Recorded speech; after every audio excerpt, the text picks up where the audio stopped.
Welcome, everyone. This is your friend, the DN What If, here with another exciting fanfiction. Today, we're diving into the story of what if Deku became the Cryptic villain? If you enjoy this video, don't forget to hit that like button and subscribe for more fanfiction content just like this. Now, let's get started with the fanfic.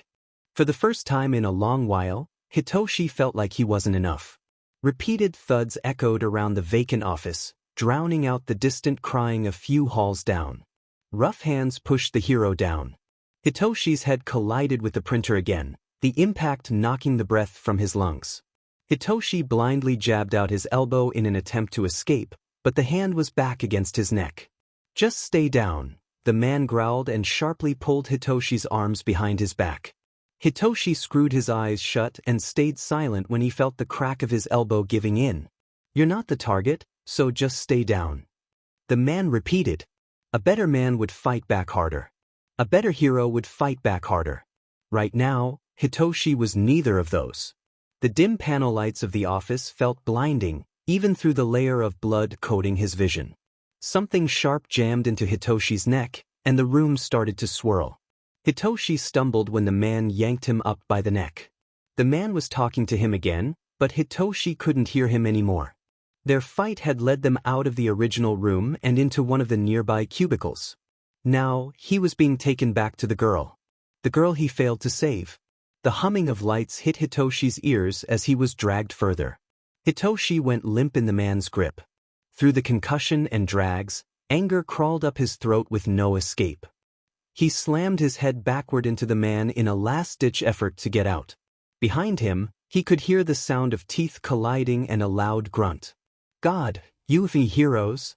The man shouted above him and yanked Hitoshi's arms back so he was forced to bend forward. His vision swam as his nausea continued to build. Hitoshi registered his head hitting something hard, except this time it was the floor, not a bloodied office desk. Pressure still on his wrists, he felt cold metal click shut like déjà vu. When a heavy weight settled on his back, Hitoshi let his forehead rest against the carpet. The only difference between this time the cuffs went on and the first was that Hitoshi had no more fight left in him. At least, not in a way he could act on. "You guys can never just give up, can you?" the man continued, asking a question that Hitoshi couldn't give an answer to. The man dug his knee deeper into Hitoshi's back as he waited for a reply that would never come. He swallowed the blood that started to bleed between his teeth and onto the muzzle's interior. All you had to do was look the other way," the man ranted into Hitoshi's ringing ears. Hitoshi could feel muscles tensing before finally shoving his bound wrists off to the side, deeming him not a flight risk. "All you had to do was stop," the voice said. Without hands holding him up, Hitoshi slumped closer to the broadloom. "And give up." The ringing was starting to hurt. With the adrenaline rush gone, it all hurt. "But you couldn't do that, could you?" the man mocked him. "Now you're making her cry." From the carpet, Hitoshi dragged his eyes up. Ignoring the blood matting his bangs and the blur of his vision, Hitoshi tried to look into her eyes. They were now locked in a disheveled meeting room on the far east side of the abandoned office building, far away from the sounds of traffic and casual conversation going around on the street below them.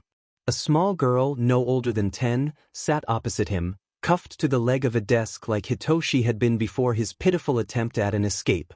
She sat unmoving on the floor, her hair puffed up with leaves and a torn shirt sleeve.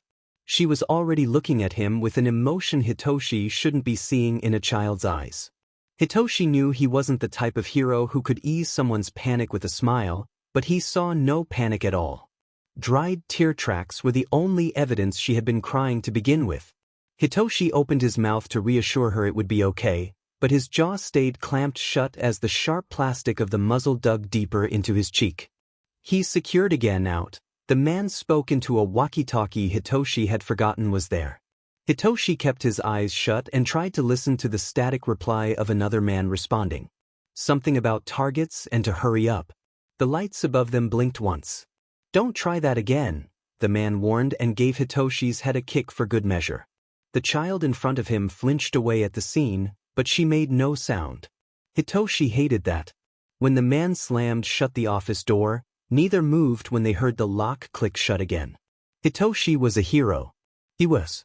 He didn't sit through 3 years of draining lectures from Shota for nothing. Victim reassurance was a huge talking point that his mentor made sure to drill into Hitoshi's brain. Underground, limelight, twilight, whatever publicity you chose to work under, your job was to save people first. Make people feel safe, because they were in a terrible situation where they needed to be saved in the first place. Hitoshi has done a lot in the years since he graduated. In underground work, the cases are more sensitive than the large-scale public attacks that limelight heroes deal with. He has had to comfort people on the worst night of their lives. He's talked people down from the ledge, sat next to ambulance stretchers, taken children from those who were supposed to protect them. His job was to be the one force standing between a person and the thing they feared most. Now, Hitoshi couldn't stand. He tried, but whatever was injected into him made Hitoshi's neck shake with the effort of lifting his own head. His head thumped back down into the carpet like someone had put a magnet in his forehead. Hitoshi had to get her out, soon. He had no gear, no way of contacting backup, and now he was under the influence of 2 unknown substances and probably had a concussion. There were multiple villains in the building aside from the one who had been watching them. Hitoshi couldn't pay attention to the number when he was first dragged into the building, but he knew the odds weren't good. The man was right about one thing: Hitoshi didn't know how to stop. His whole life, he continued to go and go until the point of self-destruction, unless he had a firm hand to hold him back. "It's okay." A small voice broke through the ringing in Hitoshi's ears when he tried to lift his head again. The girl was kindly smiling at him, like she was telling him it was okay to give it up. When Hitoshi simply stared at her, unable to respond, she started to look like she thought she had said the wrong thing. It will be okay," she rushed out and nodded her head like Hitoshi had said she was right. "My brother will be here soon, so we will be okay," she said with a small smile. Her brother? Hitoshi couldn't see her very well, but he couldn't think of any hero she resembled. Maybe Mirko, given the hair and eye color. That would mean a sister, but God, he could use a Mirko here right now. "My brother he is like, super-duper strong. He's stronger than All Might." Hitoshi raised his eyebrows. "I know he is looking for me, so you don't need to hurt yourself anymore, because he will save us." She blabbled off and looked at Hitoshi expectantly, and when he nodded, she continued. "My name is Eri, by the way." Hitoshi nodded. "When my brother gets here, we can fix you and you will be all better." Well, at least she isn't panicking, Hitoshi thought. By the fierce look in her eyes, this girl truly believed her brother would save them both, but Hitoshi could see their situation without the childlike blindness. Less than an hour ago, he had been walking home after a midnight run to pick up a new brand of cat food, since his cat decided she didn't like the one he had just bought, when he heard running. A small pair of feet, followed by 2 larger ones. That was enough for Hitoshi to drop the bag of cans and chase after the sounds. In hindsight, Hitoshi should be shoved back into UA for all the mistakes he had made in the span of a few minutes. Don't run into a fight alone, check. Don't be impulsive, check. Don't leave your neck unprotected for the nice little syringe to hit, check. Don't leave your phone at home because it was dead and you just wanted to walk down the street to the corner store to get cat treats, check. The tranquilizer must be cheap, or Hitoshi was getting used to it, because Hitoshi was able to crane his neck up to look at the girl, Eri, again. Upright, he noticed she had a small horn barely visible through her frizzled white hair. Red eyes were still smiling at him, and all Hitoshi could do was tilt his head at her. He wanted her to stay calm and keep talking. Not only would it give him more information about her, but he needed time to come up with another plan. Eri took the tilt as a question mark. "My brother will take you to a doctor." She confirmed a question Hitoshi didn't ask. "Even though you're a hero, I'm sure he will still help you," she said happily. Hitoshi stopped nodding in encouragement and let what she just said sink in. Did her brother not like heroes? Hitoshi had assumed he was one, given her belief he would save them, but now he wasn't sure. Her brother could just be a civilian, and she was talking about him with the admiration only a younger sibling would. A loud shout coming from outside the door cut off Hitoshi's line of thought. Acting on instinct, Hitoshi stumbled up to move in front of Eri, between her and the door. He could fight again if he needed to, quirk-canceling cuffs be dmed. He still had legs to kick. And if those failed too, he could be a human shield. Behind him, he could hear Eri's breathing quicken, likely leeching off the sudden way Hitoshi had sat in front of her, eyes locked on the door. The building lights began to flicker as more shouting started up, but Hitoshi didn't dare look up. More footsteps pounded against the carpet outside the door, heading away from the office. Hitoshi tensed in front of Eri at the sound of shoes running outside the door. He couldn't see much through the small window on the door, but he did see figures running past it. Past them. Hitoshi felt awake now. "He's here, get the G-dash," a man's frantic yell was cut off with a choke. Above them, the lights violently flickered. Hitoshi pushed his heels against the carpet to scoot back closer to Eri and further from the gargling. Shadows danced across the floor through the small window. On dash, Eri began when she saw a figure through the glass, but Hitoshi cut her off with a quick shake of his head. He glanced behind his shoulder to see the girl looking wide-eyed at the window. Through what little light the window let in, he could see tears building in her eyes. Hitoshi tapped the floor with his foot to gain her attention. When their eyes met, Hitoshi shook his head again. He needs her to be quiet this time. He recognized the disorienting light patterns, and if it was who he thought it was, Hitoshi needed them not to be found. He bumped his mouth against his arm a few times, then shook his head. As her eyes tracked Hitoshi's movement, Eri frowned and opened her mouth. Something loud and heavy slammed into the other side of the door, cutting off whatever Eri was going to say. Hitoshi whipped his head around to watch a pair of shadows beneath the door struggle. Again and again, the hinges rattled violently. A muffled choke accompanied another hit. Hitoshi's heart lurched at the sound of skull hitting wood. Disoriented underneath the flashing lights, he shifted to fully cover Eri from seeing whatever was outside that door. They both flinched when the lights in their room went out. Now the only light source was coming from the door, a scene of shadows flickering in and out before them. One final slam, harder this time, crashed into the window. The silhouette of a head dragged down, leaving a trail of crimson behind it. Hitoshi froze as the room was painted in a red light, blocked partially by the soul shadow that stood on the other side. In the silence, the ringing was gone. Hitoshi's heartbeat shook his body when deep red slowly seeped through the door's threshold. The silhouette began to lean away from the window, allowing the room to be fully bathed in red. Hitoshi pressed further into Eri and clenched his jaw. The shadow moved further away. "Oniai-san." A whisper behind him broke the silence. Hitoshi felt his breath stop at the same time the shadow did. It lingered on the other side, waiting, before turning its head to the side. Hitoshi knew that silhouette. "Oniai-san." Eri cried out louder. Hitoshi quickly shook his head and tried to block her view of the door, but Eri started trying to stand up. "Oniai-san. Oniai-san." Eri kept shouting, and Hitoshi's panic was at an all-time high. "Oniai-san. I'm in here." Eri frantically yelled and tried to get closer to the door. Her arms strained on the HNDCFFS, trapping her to the desk. Hitoshi tried again to block her from the door. The door handle rattled. Through the rapid flashes of red and pitch black, Hitoshi could see the look of confusion on Eri's face when he used his shoulder to block her from getting any closer. "No," Eri rushed out. "You don't get it, he dash." Glass shattering filled the room. Hitoshi ducked his head and pushed Eri back to avoid getting hit by any stray shards. A leather-gloved hand stuck out through the broken glass.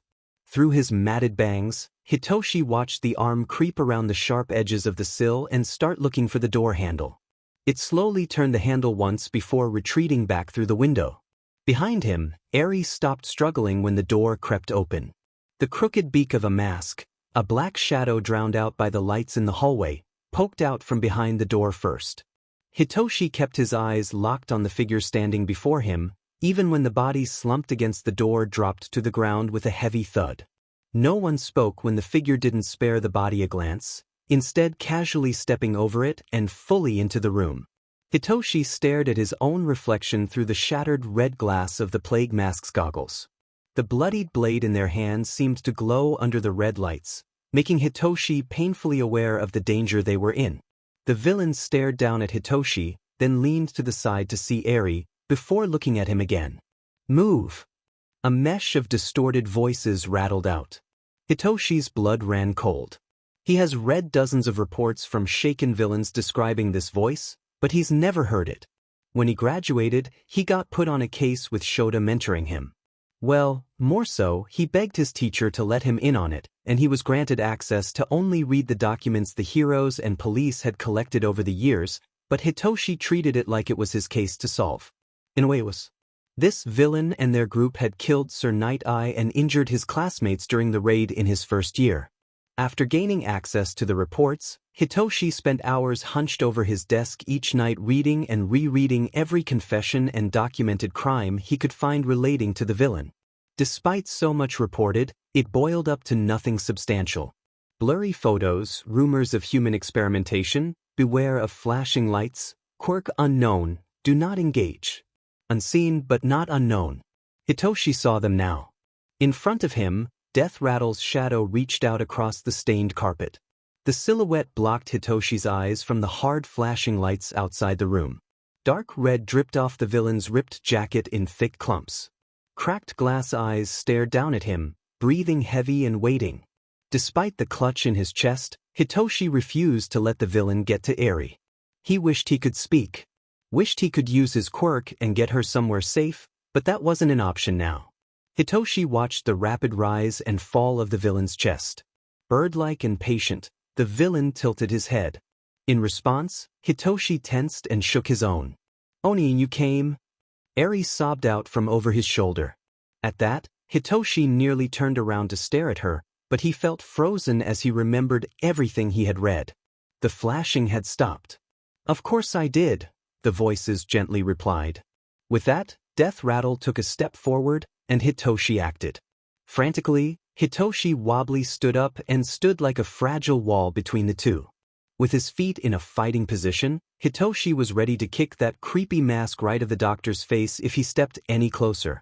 He expected to be met with a counterattack, to meet the same fate as the dozen or so men probably splashed along the hallway walls, but the doctor stopped. They stood with their hands behind their back, waiting again. Hitoshi squinted his eyes, daring them to come closer, but through the mask he couldn't see any reaction. The one-sided staring contest ended when they both glanced behind Hitoshi towards the sounds of metal clinking on metal. Eri was tugging at the cuffs, harshly pulling her arms away from the desk to get to the villain. Death Rattle slowly looked away from her and back to Hitoshi, then tilted their head again. Hitoshi searched for any signs of violence in the villain's demeanor, but he could only see it in the crimson stains splattered across a black suit coat. "Move," the voices asked again, less intense than before. Hitoshi swayed on his feet and glanced between the villain and Eri. He could try and take Eri like those men did, or worse. Eri also said he was her brother, so he could also pose no threat. No threat to Eri, at least. It was a gamble Hitoshi didn't like. Hitoshi slowly shifted off to the side. Death Rattle took this as a sign of peace. He slowly walked past Hitoshi, straight to Eri. Hitoshi tensed when he saw them reach into their pocket, ready to act, but their gloved hand came back having switched the knife for a multi-tool. Eri also noticed this and perked up to show Death Rattle her wrists. They kneeled down next to her and started fiddling with the cuffs. "I knew you would come," Eri stated when Death Rattle finally got close. "Did you now?" he hummed and kept picking the lock. "Yes." Eri exclaimed in offense at the idea that she thought she wouldn't be found. "Well, I'm sorry it took so long." Death Rattle spoke softly when the lock finally unclicked. Eri only yawned as she rubbed her free wrists. This was the latest she had ever stayed up. That must have been very scary. That simple reassurance was all it took to break the dam. Without a word, Eri moved forward and threw her arms around the villain. She clung to Death Rattle's neck, crying into his chest. He stood frozen, hands still outstretched with the lockpick. Hitoshi tensed, half expecting Death Rattle to still attack, but the hesitation didn't last long before the tool was discarded and the villain's arms were folded around the girl. It was scary. Eri sobbed into his shoulder. The villain hummed and rubbed a circle in her back. Hitoshi winced when that resulted in blood being smeared around the back of her sweater. "Well, you were very brave," Death Rattle said like he was stating a fact. Eri shook her head rapidly against the coat, frizzling her bangs. I wasn't brave at all, she mumbled quietly. That's not true. Death Rattle's voices spoke quietly. You stabbed that one guy.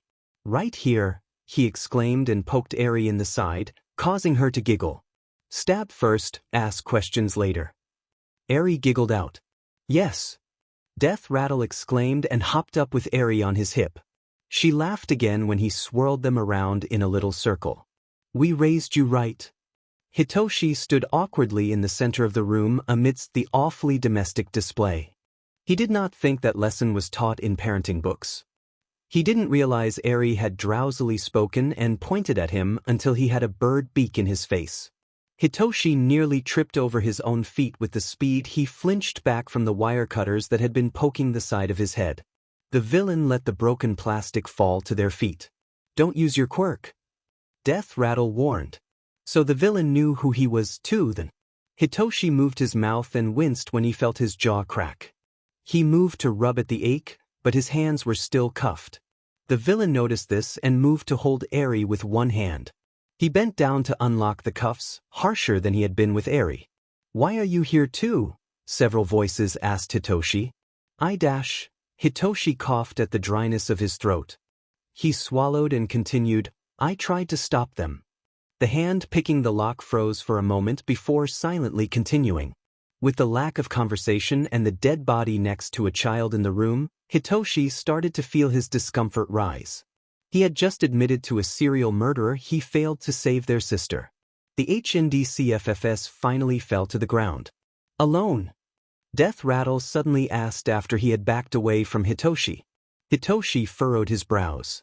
Yes, he admitted his mistake to the villain, who was folding up the multi-tool.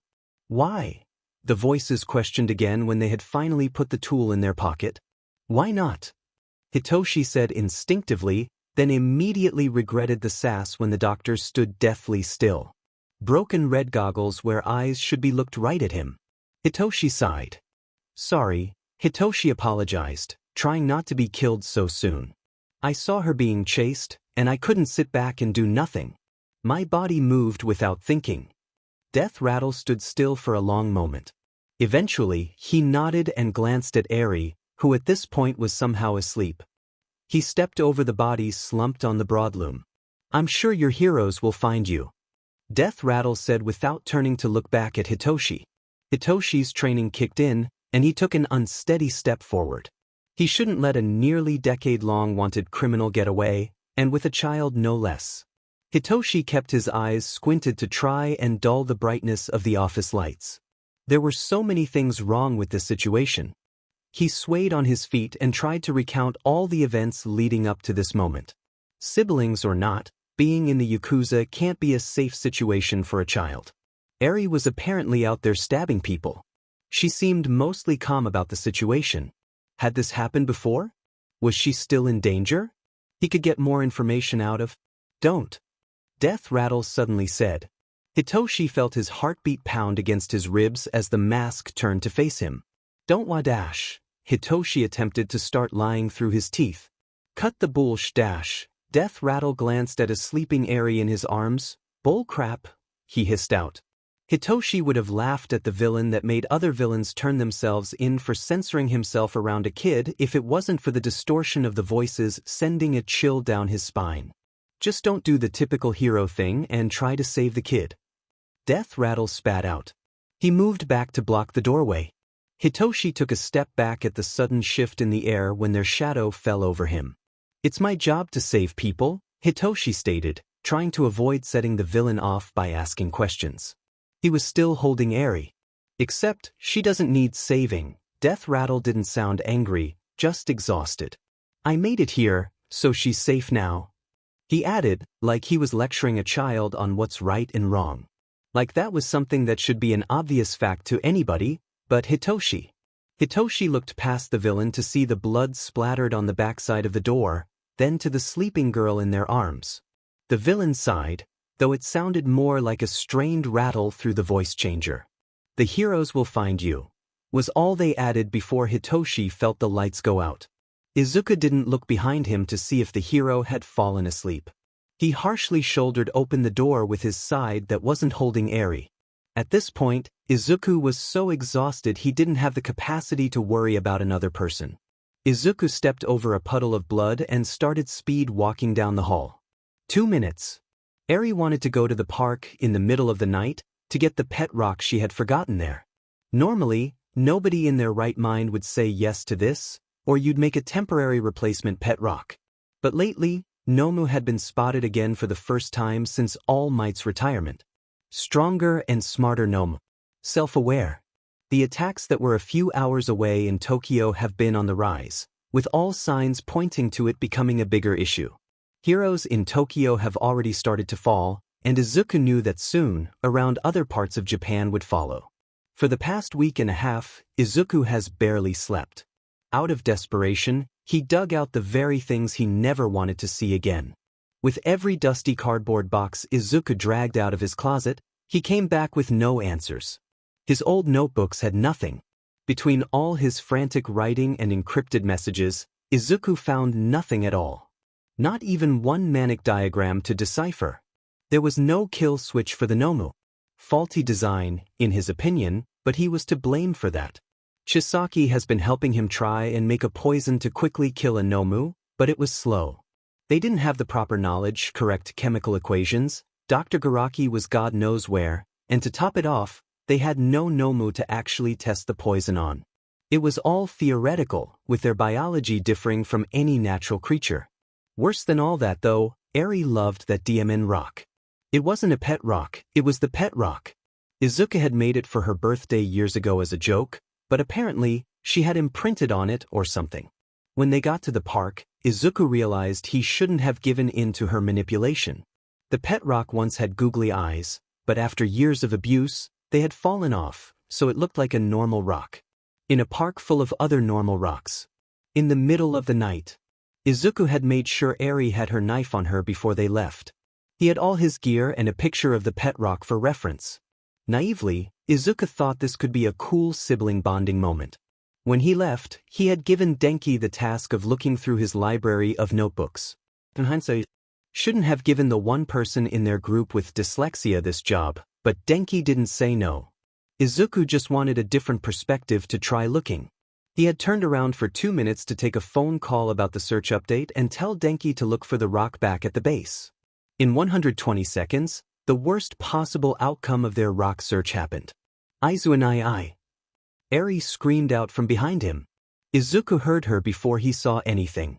Immediately, Izuku paused mid-sentence and whipped a throwing knife out of his sleeve and hit the arm of a random man reaching out of a bush for his sister. The man yelped and pulled out the knife that was stuck deep in his arm. Bad move. Izuku dropped the photo of the rock he had been describing to Denki and ran to meet Eri, who was already running back to him. Last second, he ducked and dodged out of the way of a different large arm aiming for his head. Get the girl, dumps. The man closest to them yelled. Another knife flew. Izuku twisted sideways and reached to pull Eri near him. He got a hold of her sleeve before something hard slammed into the back of his knees, knocking them off balance. The impact caused Izuku to drop his phone somewhere amongst the park's gravel path. Izuku? Bro? Denki frantically yelled through the other end of his phone, only hearing the sound of the crash of gravel. Izuku decided to go for Eri instead of his phone. The next blade he threw bounced off the surface of the man's skin. The one who was going after him seemed to have some type of quirk affecting his skin's thickness. Izuku gritted his teeth and gripped a new knife tighter. He would just have to hit harder then. Bring back up to my location. Izuku shouted a command in the vague direction of where his phone was. The man took this chance to grab Eri's other sleeve and attempt to pull her out of Izuku's grip. Eri squeaked when she was harshly yanked to the side and flipped open her pocket knife. Her aim was off, but she definitely jabbed the guy in the side, though it didn't break through skin. Unharmed, the large man didn't let her go. Fabric tearing hit Izuku's ears when he felt the weight in his arm drop. Izuku's pulse pounded, and he dove to reach Eri again, but the man was faster. He quickly lifted Eri up and danced out of the way of Izuku's knife. Eri, on the other hand, still had the pocket knife. Stab him! Izuku shouted like the good influence he is. Eri didn't verbally respond, but his shout seemed to make her remember she had a weapon. Eri looked away from the man and sliced the small blade at his eyes. Izuku did not teach her that. F-. You brat! The Rhino Man yelled. He faltered in dodging Izuku's attacks, which Izuku took advantage of. His blade sliced through the air with a force harder than he had used before and hit the man's arm that had been holding Eri. The knife stuck this time, deep. The man grunted in pain and turned to his partner. Get her to the base, the one holding Eri yelled and pushed her behind him. The man suddenly had something in his hand and turned his attention back to detaining Izuku. Eri weaved under his arms and ran back towards Izuku. Izuku saw the other man from the bushes run to grab Eri. She was starting to become extremely panicked, of course she was, but Izuku hadn't seen her horn grow like this since her last meltdown. With the visible confirmation of Eri's fear, Izuku rushed forward again and got another knife out with the intention to kill. This was a last resort, but it was very apparent to Izuku that his attempts at a non-lethal takedown weren't working. He ducked down and smacked away the syringe that was aiming for his neck. Who falls for syringe attacks anymore? Glass clinked against the path, and the man jumped away from Izuku's slashing knife. Izuku reached out with his non-dominant hand to grasp Eri's outstretched arm. Unreasonable panic suddenly crashed into Izuku's subconscious. Footsteps stuttered when the hair on the back of his neck stood up. His grip on the knife faltered. His reaching paused a few inches from Eri's fingertips. Izuku's aim for the Rhino Man's exposed neck dipped down, and so did Izuku. As the knife hit the man's shoulder, a force crashed into Izuku. He didn't try to bite back the startled yell he let out when his mask harshly collided with the gravel. Claws scraped against Izuku's back, ripping his coat and the skin under it. Izuku choked out a gasp and shoveled away at the gravel to gain enough leverage to turn around and stab whoever was on him. Aizen. Eri's scream rang against Izuku's skull. Izuku, we are sending people over. Denki's voice shouted between the static of his phone in the distance. Go! Go! Go! Izuku heard one of the men rapidly shout out, accompanied by the rumble of sneakers on gravel, but he couldn't see them anymore. He craned his neck to the side and dodged a claw that would have gone through his forehead. With a grunt, Izuku spat out the pieces of gravel that had started to make their way under his mask. Through the cracked lenses of his glasses, Izuku aimed for where he assumed their head was. Horrid screeching filled the air when the knife made contact with its target. The back of a skull stopped Izuku's blade from sinking any further into the eye socket. He needed to get Eri, but his muscles had locked in place. He had hit its head. His brain was disconnected from his hand as he held a death grip on the knife still lodged in the creature's skull. Izuku felt a pressure in his ribs, different from the weight of the Nomu on top of him. Desperately trying to lean into the gravel and away from the gaping jaws snapping above his head, Izuku's breathing shuddered under the weight on his chest. Izuku felt like a bug trapped in a spider web, waiting to be eaten. The Nomu were supposed to be in Tokyo. Claws were now gripping his shoulder, keeping him pinned to the gravel. Bits of rock pushed into his skin against his coat fabric didn't hurt anymore.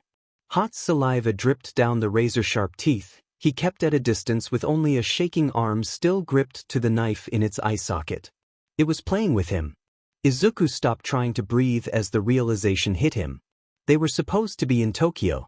Spit splashing against Izuku's glasses distorted his vision even more. Izuku woke up. The knife slipped against the wet inside of the Nomu's skull when Izuku quickly yanked the blade out and jammed it into the Nomu's other eye. Blinded, the creature screamed in pain and moved to claw at its face. Izuku didn't waste any time attempting to kill the Nomu. He knew he couldn't. The second the claws left Izuku's shoulder, he dug his palms into the gravel and shot out towards his phone. Izuku didn't stop running when he bent down to grab his phone. Making a swift left turn out of the park and down the street, Izuku followed the large trail of blood man number 1 left from the wound in his arm when he pulled the first throwing knife out. That was part of the reason why Izuku liked them so much. He brought his shattered phone up to his ear and called out for his friend. Denki! Izuku yelled into the device and stopped running to glance around. Eri's pink pocket knife was discarded under a stop sign, east, more blood. Some guys took Eri. Izuku shouted as he continued running and dodging worried-looking pedestrians, and there was a Nomu, I blinded it and left it in the park for you guys, he added like an afterthought. What? Denki's distorted voice cracked in and out through his phone speaker. Split up with Achiko, Hanta, and you to the park. Tape it, float it, and shock it. I don't think it had any quirks you haven't dealt with before. Though it did seem a little sadistic. I don't know if it will eat you, and oh, send Momo my location. I am going to get Eri back, and I don't know what I am heading into. I have my normal gear on me. Can she bring the bag? One man had no visible quirk, maybe camouflage, because he was apparently in the bush the whole time, and the other had tough skin, like a rhino or elephant. Rhino guy dropped some sort of syringe in the park. Don't step on it. Look for the rock to... Oh, and they're just in all black, very basic. Izuku was short of breath from all the talking and how fast he was running. Slow down, dude. Your connection is breaking up. Denki frantically reassured him on the other end of the line. Overhaul is going to be said. Maybe not so reassuring. You're cutting out by? Izuku yelled back into the phone and hung up. Izuku ran for 10 straight minutes following a blood trail that was making him think he had bled the men out. At least all the stabbing was coming in handy, but it was concerning that no one was stopping Izuku as he sped through the slightly populated streets and alleyways chasing pools of blood dressed in a full plague doctor getup covered in blood. Izuku's steel-toed boots scraped to a halt when the trail ended at a brick path. Either they went through the floor or they stopped bleeding and ran somewhere else, like into the office building in front of him. Izuku took his chance and started running around the perimeter looking for an entrance. He found an electrical box outside. Jackpot. There was also a door bolted shut with wood, which only confirmed Izuku's guess. Abandoned office building base, a classic. Izuku stopped reminiscing about his old building when he heard the click of heels running up behind him. Rattle! Momo shouted behind Izuku, out of breath, and stopped running just short of crashing into him. She held up the bag he had asked her to bring along. Denki said someone took Eri and, oh my. She covered her mouth with a hand when she actually took in Izuku's disheveled appearance. I think she is being held in there. Izuku chose to skip over the concerned way Momo was eyeing Izuku's wounds and instead pointed to the floors of the building where dim light was barely visible through the boarded windows. The third, fourth, and fifth seemed to all have a light source. The blood trail led me here. Ah, Momo stated and tore her eyes away from Izuku to look at the building. Abandoned office. Classic. Izuku hummed and started shuffling through the bag. Up, he asked. Momo nodded and started making a grappling hook for them. While the object formed in her hands, she added, do you want a new mask? Yours is, she trailed off. No, thank you. Izuku shook his head. Izuku kneeled next to the electrical box and quickly elbowed it. The lid popped open. Save your energy. I don't know how many people are inside, and we need to fight to incapacitate them. Overhaul will probably want them. That answer didn't seem to satisfy her, but Momo didn't comment on it and settled for a simple nod. Once she had the grappling hook, Momo latched it onto a window sill on the third floor. Izuku stopped attaching his device to the electrical box and snapped it back shut. The entire building's lights flickered once, signaling that their creation had linked to the building. Momo handed Izuku an earpiece she had brought with her. With a glance at each other, they both climbed up. They had worked together enough times that they acted in sync at this point. Despite the cracked glass, Izuku's mask had night vision, so he stepped in first. Glancing down at Momo behind him, Izuku held up a 5 and 4 with his hands. She nodded and flipped on her own goggles to shield her eyes from the flashing. Before splitting up, she glanced back at him. She'll be okay. Momo signed to him through the barely lit office lights. Call if you need backup, was all Izuku signed back. With that, Izuku hit the code on the side of his mask to start messing with the lights, then flicked the voice distortion on. Momo liked to attack head-on, but not Izuku. He went back to the window and climbed up to hang under the open windows on the 6th floor. He had programmed the digital electrical kill unit to slowly build up the space between the lights flicking off, so Izuku had around a few minutes to sneak around before anybody noticed something was off. Izuku leapt from window to window until he could hear the static of a walkie-talkie break through the night air. He eyed the pieces of apple flying out of the window he was crouched above. Yeah, they caught a hero or some crazy sheet like that. The guy gossiped into the walkie-talkie and crunched down on the apple. I was all like, guys WH. And they were like, chill Yasu, he's doped up. Then I was like, you're gonna compromise us. Yeah, yeah, over. The guy, Yasu, clicked off the walkie-talkie and crunched loudly on the apple again. Yasu nervously pulled the apple away from his mouth and glanced back at the lights behind him. As the flickering sped up, Izuku grabbed his hunting knife and coated the edge with a weak tranquilizer.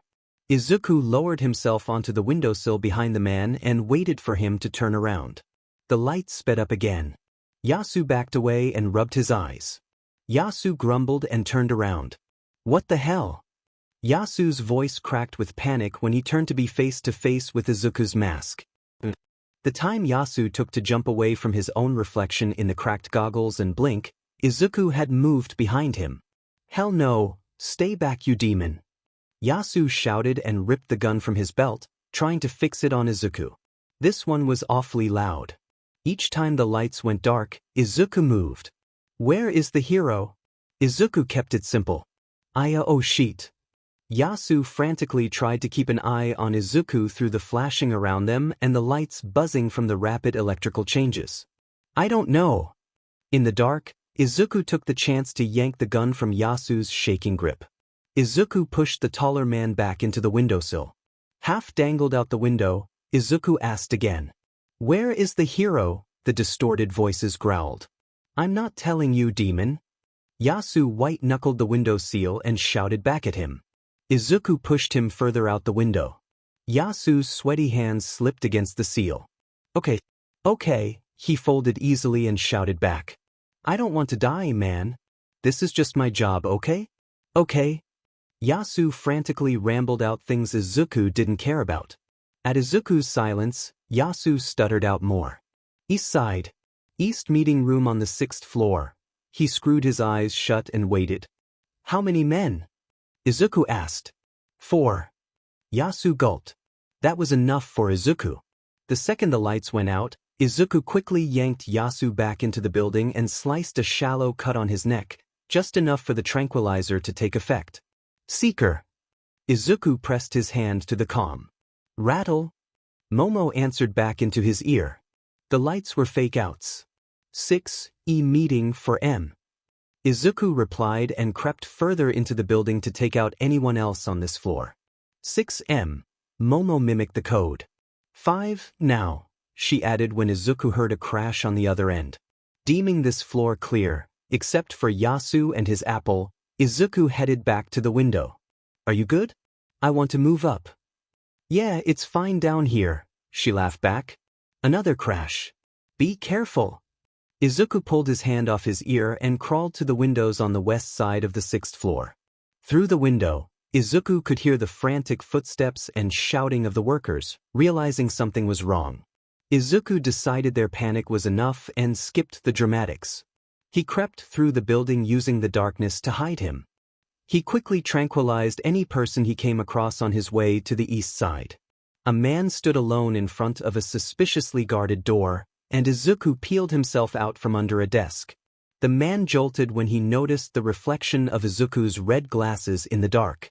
He's here, get the G-. A man's frantic yell was cut off with a choke when Izuku quickly slit the surface of his throat. Izuku let him fall to the ground and walked to the unguarded door. Sick of not having your daddy here to help you get your way? A mocking voice off to the side made Izuku freeze. Izuku turned around to watch the color of the wall behind him peel away to reveal a face. Oh, the man pouted as he watched Izuku stay frozen. Soft spot. Izuku flicked his sleeve, and a flash of silver darted through the air. Oop, the man mocked and blinked away again. The knife landed with a sharp thud against the wallpaper. Missed me. Izuku lowered into a fighting stance and grabbed another knife. What's wrong? The voice echoed around him as Izuku turned in a circle, trying to pinpoint it. Did daddy hit you too hard to stay? Fake pity bounced off the walls, and Izuku flicked out his hand again. Thud. Or could you not handle the pressure of being his only blood? Thud. Shigaraki told me all about you and your little creations. Thud. He told me all about how you ran away from them, turned them in. Is that true? Yoich dash. Izuku rushed towards the man, who gasped and clutched the knife in his stomach. Izuku grabbed the hair on the back of his head before he could camouflage away again. Is that really what this is all about? Izuku hissed into the man's face. Did Tamura put you all up to this? The man laughed and jerked away from Izuku's grip, but Izuku redirected the momentum straight into the door frame. He dug his elbow into the open wound his knife left on the man in the park. The man smiled mockingly at him when the hinges shook. It's more than Shigaraki. He whispered and leaned closer to Izuku's mask. Why do you get to run away and start over when we can't? He continued to laugh in Izuku's face. Gloved hands stayed deathly still. What did you do to deserve a start over? He suddenly stopped, laughed, and slammed his forehead into Izuku's with a loud thunk. Izuku stumbled back from the force of it, but his mask kept his head safe.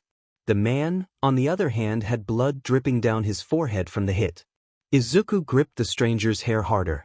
Izuku attempted to yank the man to the side so he could properly grab his knife, but a harsh grip crushed his wrist. The man pushed all his body weight into swinging Izuku around. From the sheer force, Izuku's boots slid across the carpet, and his back slammed against the door. This time, there was a hand around Izuku's throat, and slamming the back of his head against the doorframe.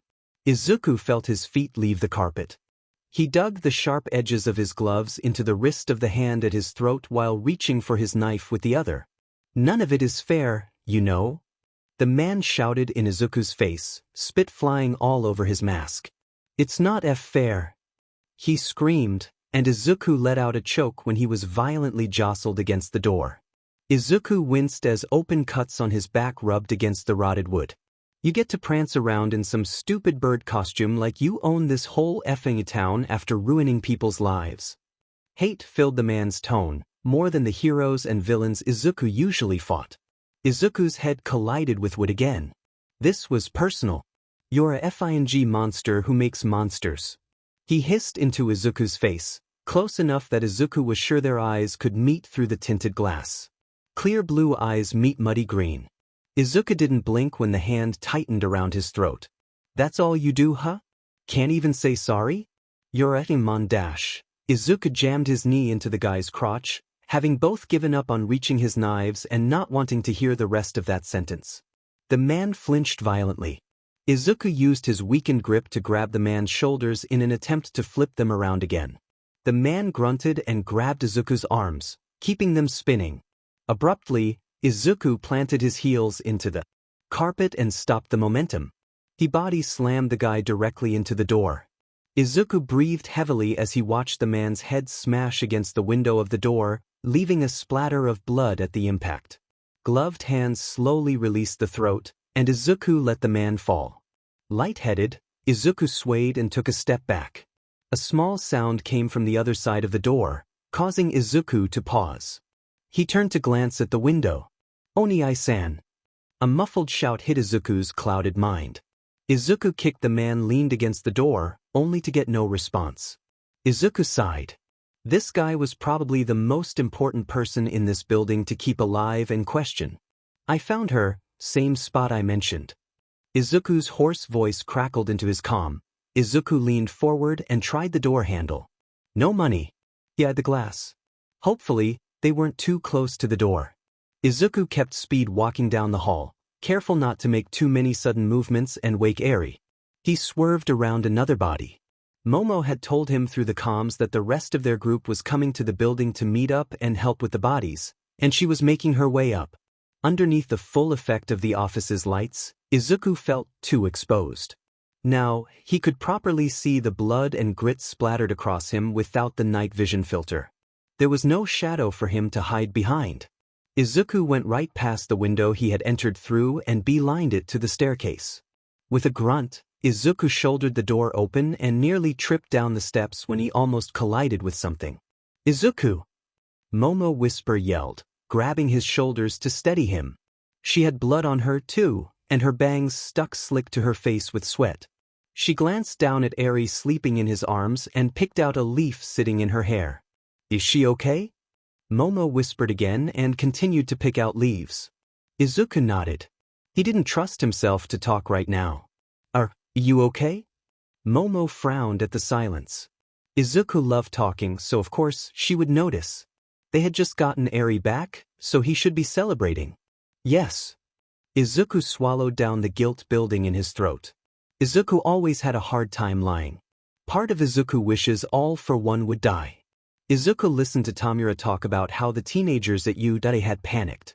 His brothers said one of the teachers almost died. If all for one was dead, Izuku wouldn't have to feel like this anymore. If he was dead, Izuku could go home. If he was dead, maybe Tamura would listen to Izuku. And he clipped me. Tamura ranted, slamming his fingers into the console controller. Next to him, Izuku watched him punch a random villager with a stick. Tamura, the iron golem is going to dash. When Tamura's character exploded on screen, so did he. Video game forgotten, Tamura disintegrated the controller. Why would he do that? Tamura hissed at the dust now scattered around the couch they were sitting on. Well, you hit a villager, so dash. Izuku threw his own controller to the side. At this point, they both knew they were never going to beat the Ender Dragon.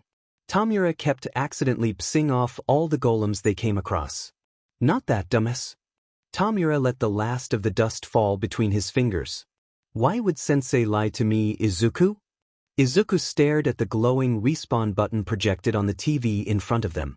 All for one had forbid Izuku from telling Tamura about that, but lately Izuku hasn't cared much for orders. About the Nomu? Izuku asked. All Might. Tamura grit out. Sensei told me the Nomu would kill him. First he wasn't there, then he spawns in randomly when Eraserhead's almost dead and he takes Nomu out. If you hit a villager, the iron golem is going to attack you. Izuku shrugged and reached past Tamura to grab the box of Cheez-Its he was hogging. Tamura opted to not lean back and give him easy access to the Cheez-Its. Then why did Sensei tell me I was strong enough to kill the iron golem? Tamura asked again, quieter than before. He purposefully brought his knee up on the couch to block Izuku from the Cheez-It box. Izuku wasn't telling Tamura the truth either, Tamura could sense it. Didn't Izuku make the Nomu? If anyone knew its limits it would be him. Next to him, Izuku didn't respond. He stopped trying to grab the Cheez-Its and leaned back to his side of the couch. Finally, Izuku spoke. Father wanted you to fail, he said it casually. How could Izuku say that? Fail? Sensei wanted Tamura, both of them, to succeed. Their goal was to kill All Might, why delay it? How could you dash? Tamura's rant was cut short. He lied to me too. Izuku abruptly confessed. Tamura paused his counter-argument to actually look at Izuku. Next to him, Izuku continued to stare at the glowing respawn button projected on the TV screen. About the Nomu. Izuku clarified when Tamura stayed silent. Its strength? Tamura squinted at his little brother. How could Izuku not know the Nomu's strength? He created it. Its existence. When Tamura tried to read Izuku's face for a hint of joking, Izuku turned away from him. Sure, Sensei kept Izuku away from Tamura and Kurogiri most of the time, but there was no way in hell he just didn't know Nomu existed. It was the whole reason why Izuku came to live with them in the first place, to work with the doctor and speed up the process. But you made them. Tamura deadpanned. Izuku still wouldn't look at him and Tamura hated it. Maybe Tamura hated Izuku when Sensei first brought him to the bar, claiming he now had a new brother, after years of believing he was Sensei's only successor. Back then, all Izuku would do is cry and cry and cry. Tamura hated it. Over nothing, Izuku would cry. Every time Sensei brought Izuku to visit from the laboratory where he usually stayed, Izuku came through the portal crying. He cried for his mom, cried to Tamura that he wanted to go home, and cried when Kurogiri attempted to console him. It grated at Tamura's ears, but every attempt to kill him was stopped and met with Kurogiri's scolding. He kept crying until Tamura let him watch over his shoulder while he played Stardew. Apparently, Izuku liked playing Stardew at home. Something about the music, Tamura didn't care. But Izuku gave good tips, so Tamura decided to play the games with similar music and let Izuku watch on the rare occasion he would visit. Sensei told him to be patient with Izuku. He said Izuku was just overwhelmed by the change, he would stop crying soon. Eventually, Izuku did stop crying. Now he was starting to. Tamura watched the tears pool in his brother's eyes, shadowed by unkempt mossy bangs. Hating Izuku now didn't seem possible to Tamura, but he hated when Izuku wouldn't look at him. It meant he was trying to not tell Tamura something. "Izuku, tell me." Tamura demanded and shifted on the couch to look at Izuku's face, which caused Izuku to turn further away. Frustrated, Tamura grabbed the box of Cheez-Its and aimed at Izuku's head. "Tell me or I launch it," he threatened, but Izuku stayed silent. "Izuku dash. You wouldn't believe me." A small broken whisper crept out from the shadowed face. Tamura lowered the box at the sound, realizing Izuku really wasn't joking around. "Of course I would dash. Not over him." Izuku's voice cracked. Tamura wished he could read Izuku's face. Him meant Sensei. Tamura would never have a reason to choose between Izuku or Sensei. They were family, according to Sensei, and the only family Tamura got. Izuku was on their side. Izuku played Minecraft with him, and he taught Tamura how to make a zoo in Terraria. Izuku stayed even when Sensei would go. "Well, just tell me first." The hunger to know what Izuku was keeping to himself burned the open wounds on Tamura's neck. At the sound of nails scraping off dried skin, Izuku finally lifted his head. "He dash." Izuku abruptly snapped his jaw shut and stared blankly behind Tamura. Tamura paused his scratching. Why did he stop? Nothing changed. "Izuku, time to go." A voice from behind Tamura's shoulder echoed around the room. "Sensei." Tamura gasped and turned to watch Sensei walk around Tamura and make his way to Izuku. "The plan a dash. Now Tamura." Sensei smiled and hovered his hand over Tamura's head, never touching. "Izuku will be late for his meeting, He hummed calmly and glanced at Izuku, so did Tamura. Izuku was looking at Tamura now. His jaw clenched and unclenched, tears no longer present. He looked frozen, like that one time Tamura had flung the Wii remote directly into the TV screen. "Ah, playing another game I see." Sensei laughed deeply when he glanced at the game on the TV. For once, Tamura didn't care about a game. "Time to go, Izuku," Sensei's voice lowered. When he placed a hand on Izuku's shoulder, Izuku finally unpaused and stood up. They walked past Tamura without a glance back. "See you next time," Izuku quietly muttered only for Tamura to hear. When Tamura had expressed his hatred of Izuku, Sensei had told him he was Izuku's older brother, so he had to put his hate aside and learn to protect Izuku. He said Izuku's mother foolishly let Izuku fend for himself, which left him being hurt. Izuku was quirkless, Sensei said, so the world had been crueler to him than even Tamura himself. The world is what Tamura was told to defend Izuku from. But on the rare occasion they did go out into the world, Izuku seemed happier than Tamura had even seen him when listening to Stardew Valley. Izuku would smile and point out the ladybugs latched to leaves Tamura didn't notice were there. Izuku would hide in the crowd with Tamura and tell him about how he once got an autograph at this same spot years ago. Izuku would laugh and show Tamura how to get the stray cats to not hiss at him. Izuku's friendliness got them discounts at GameStop. In front of him, Izuku shook under Sensei's firm grasp, silent in a way Tamura hated. The world is what Sensei said Tamura had to keep Izuku from, but when he watched Izuku be dragged into a portal, Tamura felt something new. For the first time, Tamura doubted what Sensei had told him. Getting out of bed didn't help anymore. Izuku pulled the blanket closer to his chin. Nothing helped anymore. Naively, he thought writing more would help. If he just tried harder, it would take away the unease he felt. So, he had turned his brain off and wrote. The benefits, the drawbacks, the ethical considerations, the people affected, the lying. Steady penstrokes turned shakier the longer he dissected what he had done, what had been done to him. Izuku avoided thinking about it, but as his subconscious leaked onto the page, pooling into the margins and overlapping in frantic scrawls, it was now clear to Izuku it was all he thought about.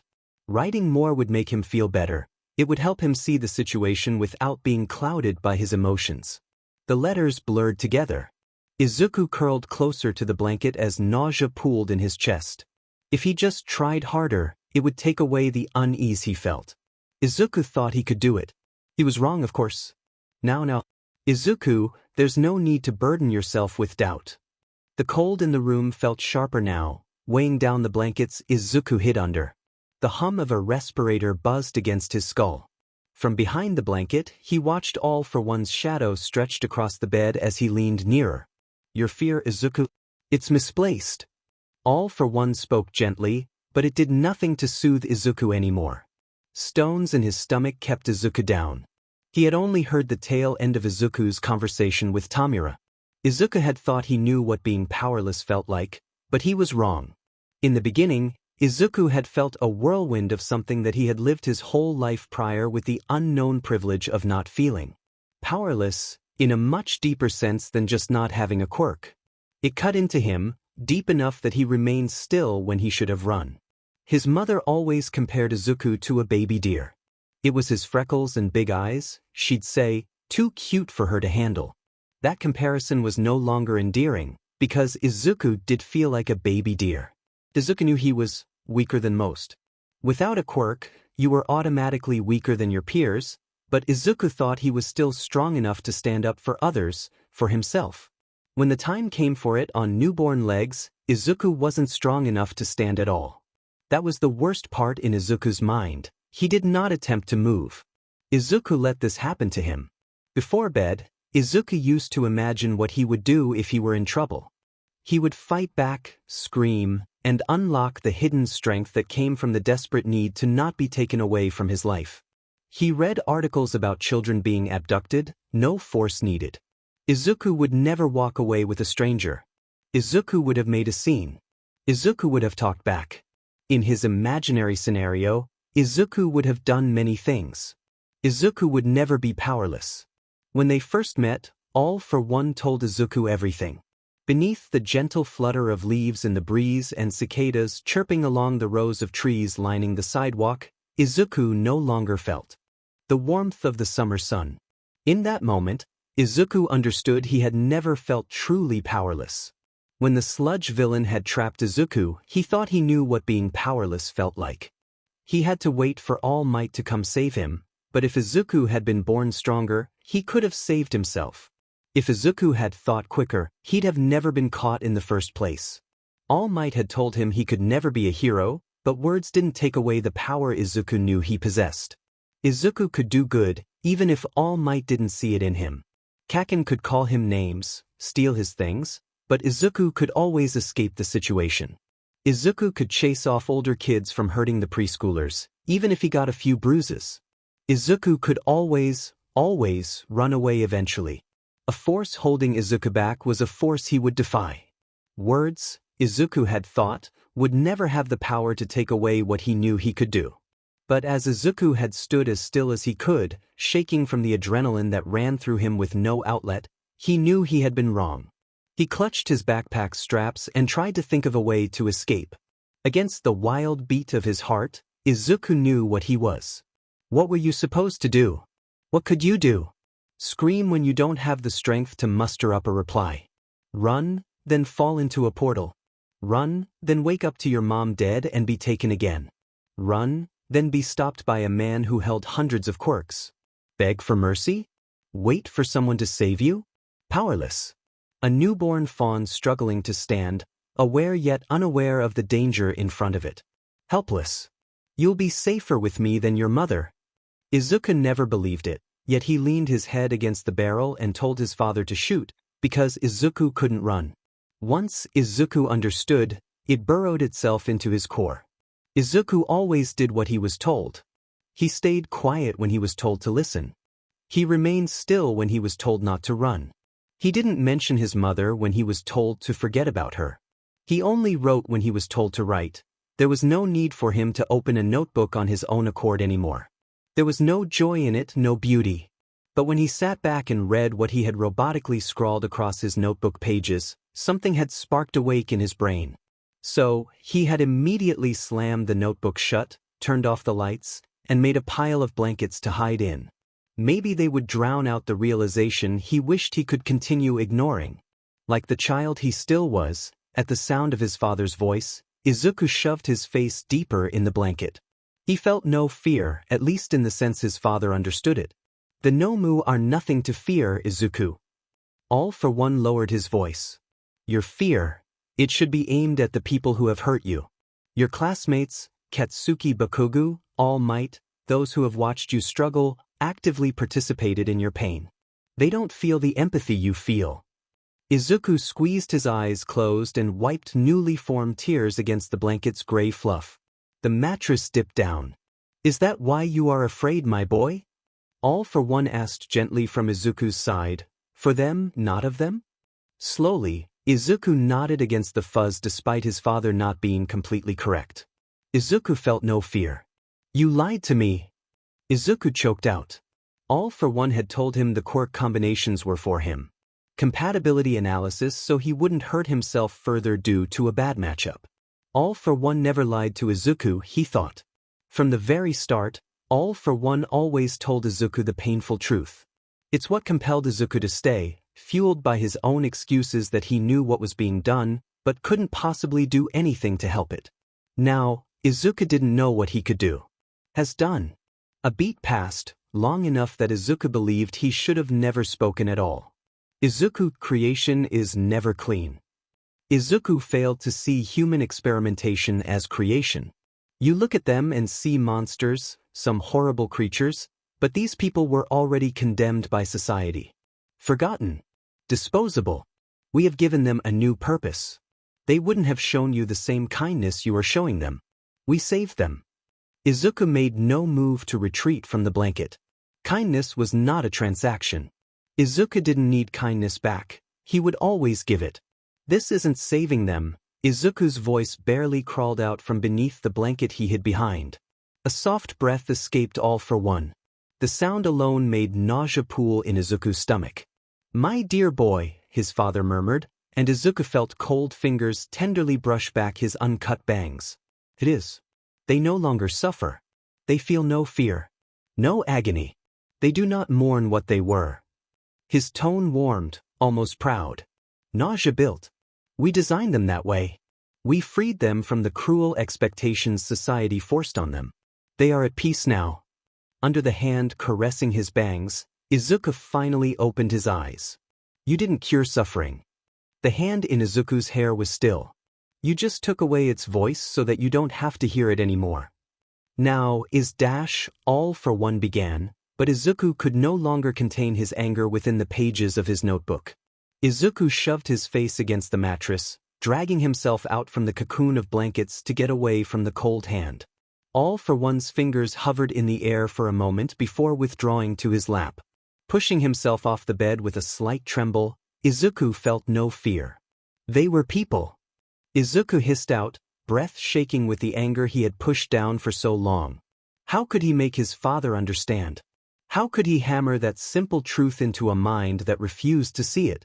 People with lives you decided weren't worth enough to keep intact. Izuku, it was a mercy. All for one's tone firmed. Izuku's stomach twisted. His mind flashed to his writings. A dissection of the tortures inflicted. Don't you dare call this a mercy. His anger rose hotter. Don't speak as if you're helping them. You're mutilating them. You are mutilating them. The interruption sliced clean through his sentence. Izuku snapped his teeth shut. Don't forget, my son, you wrote down the proper quirks to give them, and you selected the candidates from the registry who would best suit the combinations you created. Izuku felt the blood drain from his face. All for one rose from the bed with slow, deliberate movements. His silhouette towered over Izuku, stretching across the floor to reach barren bedroom walls. Like always, Izuku couldn't take a step back. For once, one said softly, try to see beyond your sentimentality. These creatures exist because of your ideals. Izuku swallowed hard. Despite the measured tone, he could feel irritation radiating off his father. You sound just like my little brother. Izuku froze. All for one sighed, almost mournful, and moved past Izuku toward the door. Don't make this about him right now. The words were barely a whisper. Izuku was practically pleading without turning to face the figure behind him. When you act this way, it's hard not to. All for One's steady tone hit Izuku's ears. He, too, struggled with seeing the mercy in my actions, Izuku, but that is what they are. Mercy. His hand closed around the door handle, turning it calmly. You both wanted me to help people. You wanted me to care for the weak. I did. This is the most efficient form of mercy. Izuku's breath hitched. I don't want to be like you, he whispered at the concrete tiles. Oh, my Izuku, his father smiled faintly. You can't be like me. Izuku stopped counting the cracks beneath his feet. When he met his father's eyes, Izuku wished he had tried to run when he was still allowed to feel the sun. You know, sometimes I forget you are not him. All for One let go of the door handle and stepped closer, voice lowering. The way you speak of mercy, the way you tremble when confronted with cruelty, it is exactly how my little brother once stood before me. You feel too much, Izuku. You see humanity in everyone, even when it hurts you. That is not something you learned, it is something you inherited. Izuku opened his mouth, but All for One continued.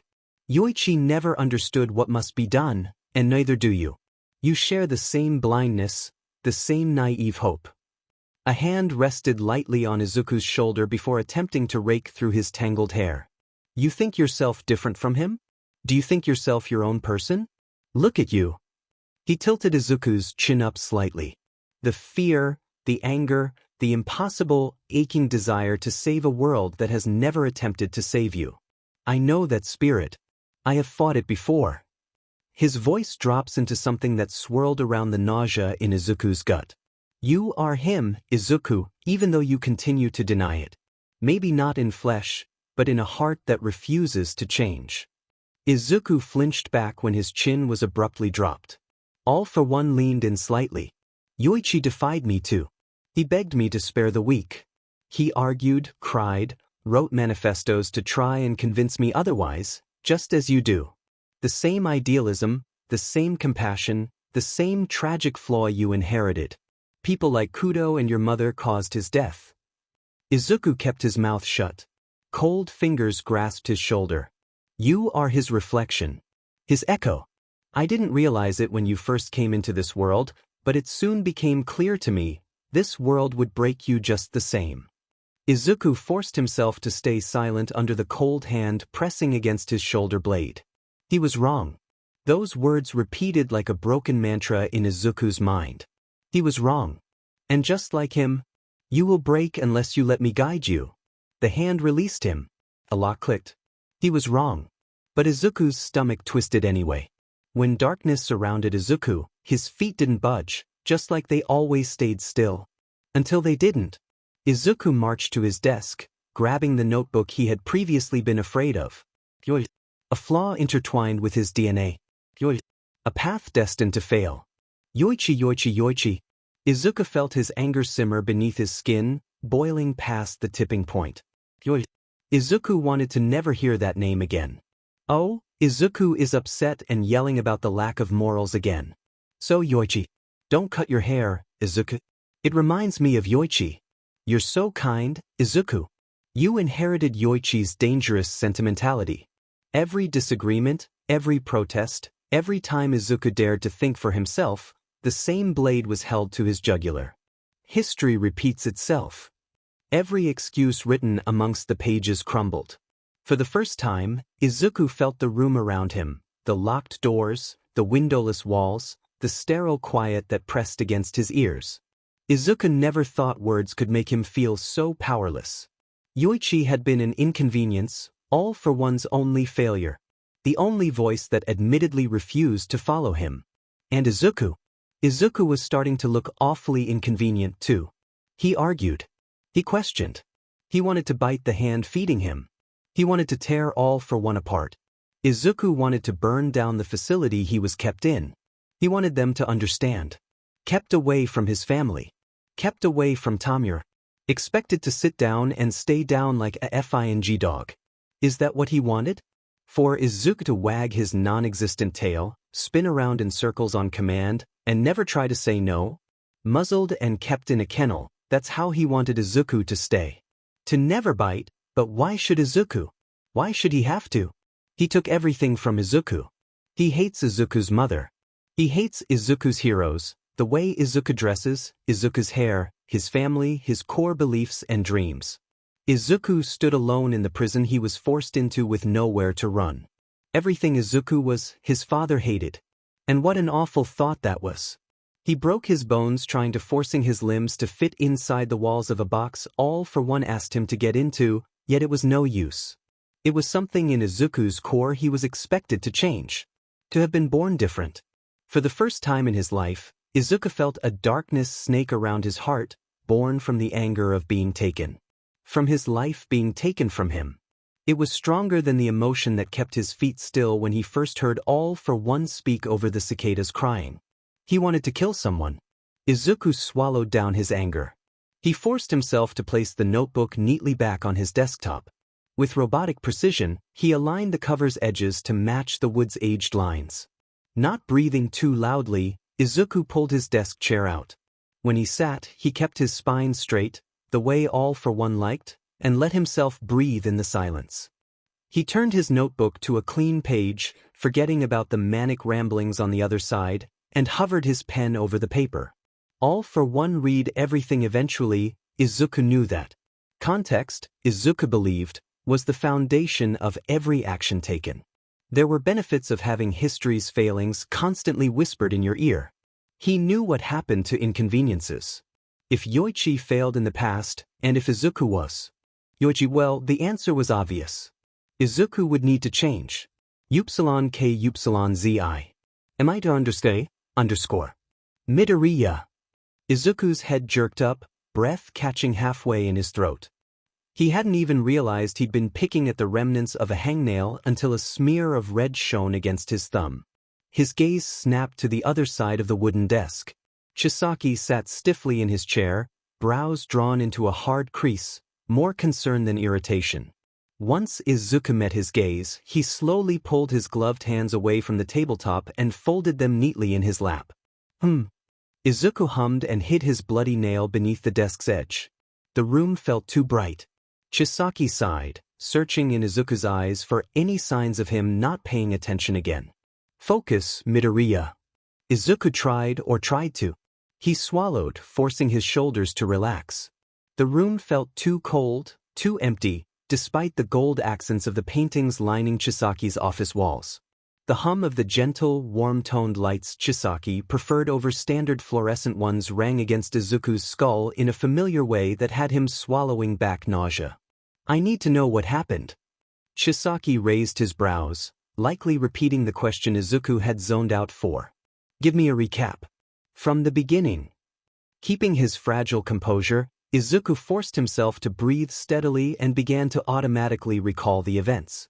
During the park visit at approximately 12:38 p.m., an unknown man attempted to abduct Eri. Responding at Stop. Izuku snapped his teeth shut. The interruption was so sudden it made him flinch, just slightly, but he hid it under a deliberate adjustment of his torn coat sleeve. The hum was back. Chisaki leaned forward, golden eyes tracking along the blood and gravel smeared on Izuku's cheek. I didn't ask for a report, Chisaki said, voice low. I asked you, Izuku. Not death rattle. Tell me what happened. Izuku's fingers tightened around his sleeve. Chisaki's eyes softened only a fraction, but it wasn't enough for Izuku to stop picking at his nails again. Eri and I went to Eastwood Park to try and find the rock she forgot there. There was a man waiting in the bush who grabbed her. I fought him off, but there was another one. They got Eri away from me, but Izuku's words came out clipped. Sweat prickled at the back of his neck under Chisaki's watchful gaze. Izuku tried to ignore the hum. But Anomu stopped me. His voice faltered and he paused, peeling back the skin on his thumb. I called my team for backup. Momo and I entered the building we deemed Eri was in. We found her and a hero hostage on the 6th floor, so we made sure Eri was safe first and then left the hero sedated at the local hospital. Chisaki's gloved hand hovered near the edge of the table, but didn't reach for him. And the hero was Nightshade? Chisaki kept his hand near the table's edge, eyes looking straight into Izuku's. Sometimes, Izuku wished his plague mask were a permanent fixture on his face. If he had been wearing it, Chisaki wouldn't have been able to see Izuku's eyes flickering from him to the wall behind him. His hands flexed in his lap, hidden from view, shaking just enough to betray the calm he was trying to project. And the Nomu have moved out of Tokyo. Chisaki offhandedly corrected and started casually leaning to open a desk drawer. Izuku watched the blood pool at his nail bed. One of the men admitted to knowing who I was. Izuku admitted. There was no point in stopping the blood trail from dripping onto his sleeve. It was ruined far before now. Chisaki pulled his hand out from under the desk and placed a rock on the table. The granite scraped across the wood. Izuku reflexively caught the rock that was pushed his way. Yaoyorozu found it on the 5th floor. Izuku might kill himself. So, they had it this whole time, Izuku concluded and turned the pet rock over in his hands. He might need to superglue an AirTag to this thing. Most likely a targeted attack. T. Shigaraki or someone else leaked to the group's leader about my e-connections with Nomu. That's my thinking. Chisaki sighed and rubbed the bridge of his nose through his mask. Give Eri the rock once she wakes up. It will probably mean more to her if you do it. I was going to glue the eyes back on it, but I guess she likes it as is. And please, go sleep. You need it. We will talk in the morning. Izuku stilled and looked away from the rock.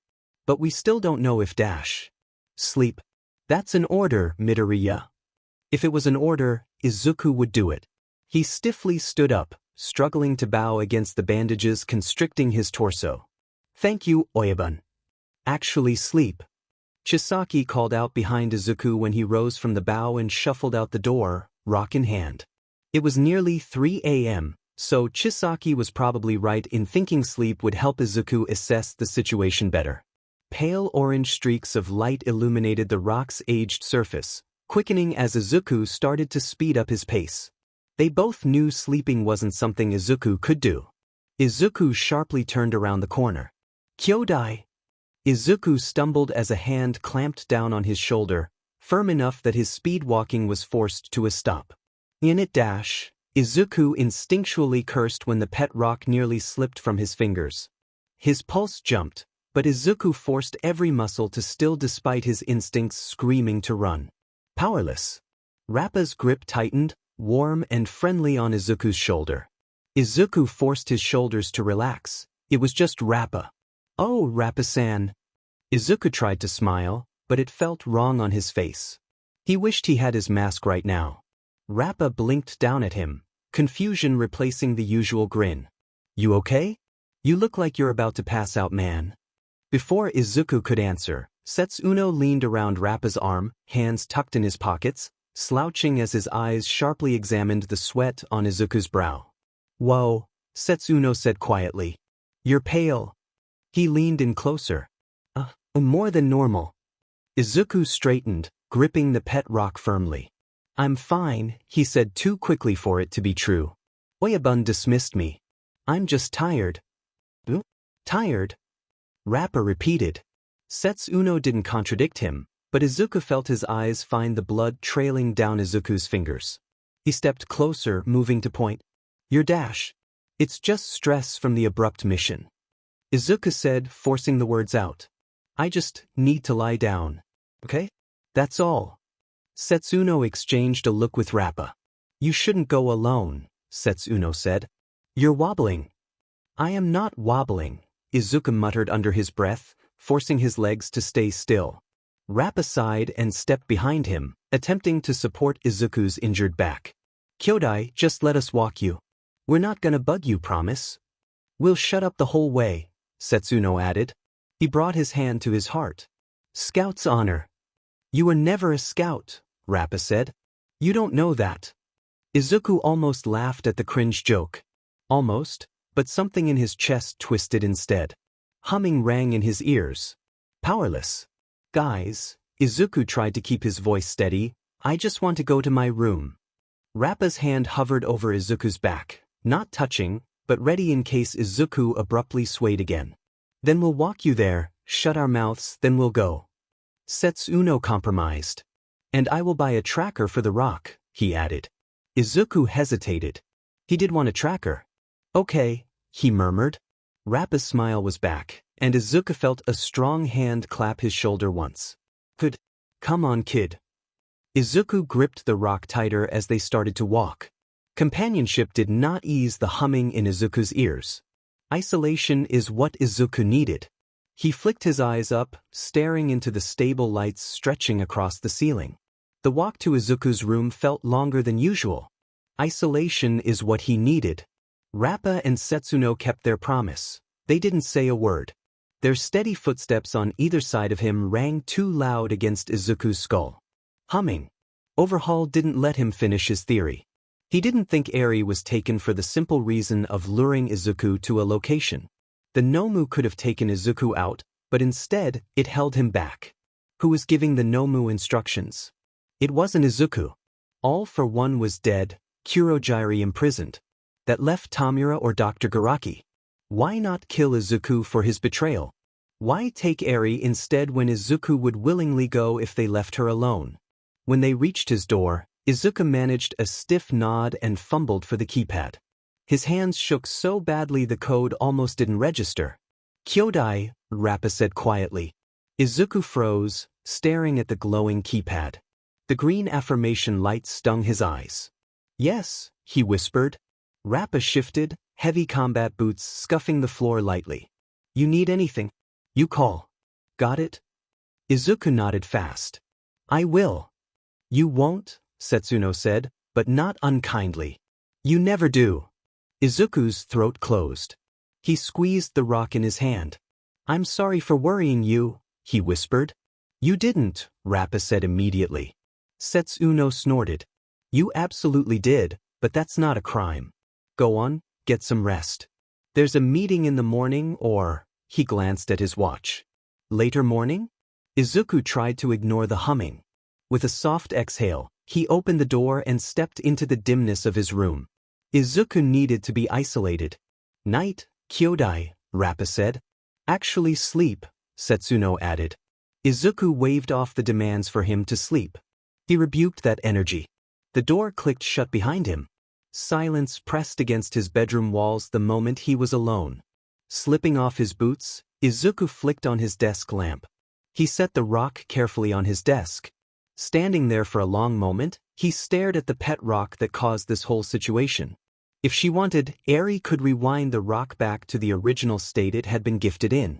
She could bring its eyes back, rewind the paint that once created its crooked smile. From a speck of dust, she could will it back into existence. Sweat dripped down Izuku's neck. From a speck. Humming. Abruptly, Izuku tore himself away from the desk and pulled open the bathroom door.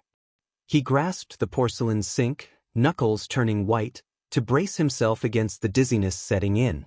His breath came in sharp, shallow pulls, causing Izuku to crumple against his arms for support. A speck. He squeezed his eyes shut, waiting for the dizziness to settle. Powerless. It didn't. His fingers trembled as he yanked open the medicine cabinet above the sink. Bottles rattled violently inside, now being pushed by a shaking hand. Come on, he whispered to the mirror, his voice breaking. Just what was the one? Izuku dug into the shelf. Fluoxetine. Empty. Alprazolam. Empty. Lorazepam. Empty. Izuku clutched the sides of the cabinet. Not tonight, he internally pleaded. He reached for the Xanax, twisted the cap off. Nothing. The empty bottle clattered into the sink, the sound deaf to Izuku's ears. Humming. Izuku forced himself to breathe out, grabbing the sink edge again to stay upright. From a speck. Distant anger burned in the back of Izuku's mind. He wanted to kill someone who was already dead. He lifted his head to look for another bottle, maybe hidden behind all the empty ones. He missed something. Irritation crawled under Izuku's skin. He just needed to look harder, maybe he might have missed. Izuku froze. Pale and trembling, wide eyes, blown-up pupils stared back at him. Sickly green hair hung off their face, spilling over their nose bridge and shoulders. Izuku watched pale freckles move in sync with shallow breaths. Half the freckles he was born with. That wasn't him. Izuku shouldn't look like that. Haunted eyes, sunken cheeks, a green more muddy than not. Izuku's breath stopped. He leaned against his braced arms, close enough to the mirror that his breath fogged over his reflection's dim sage eyes. He didn't dare touch the ragged claw marks creeping across the left side of his cheek, trying to reach his right eye. Beneath the harsh bathroom lights, Izuku could see the rise of a hypertrophic scar formed from years of scab picking.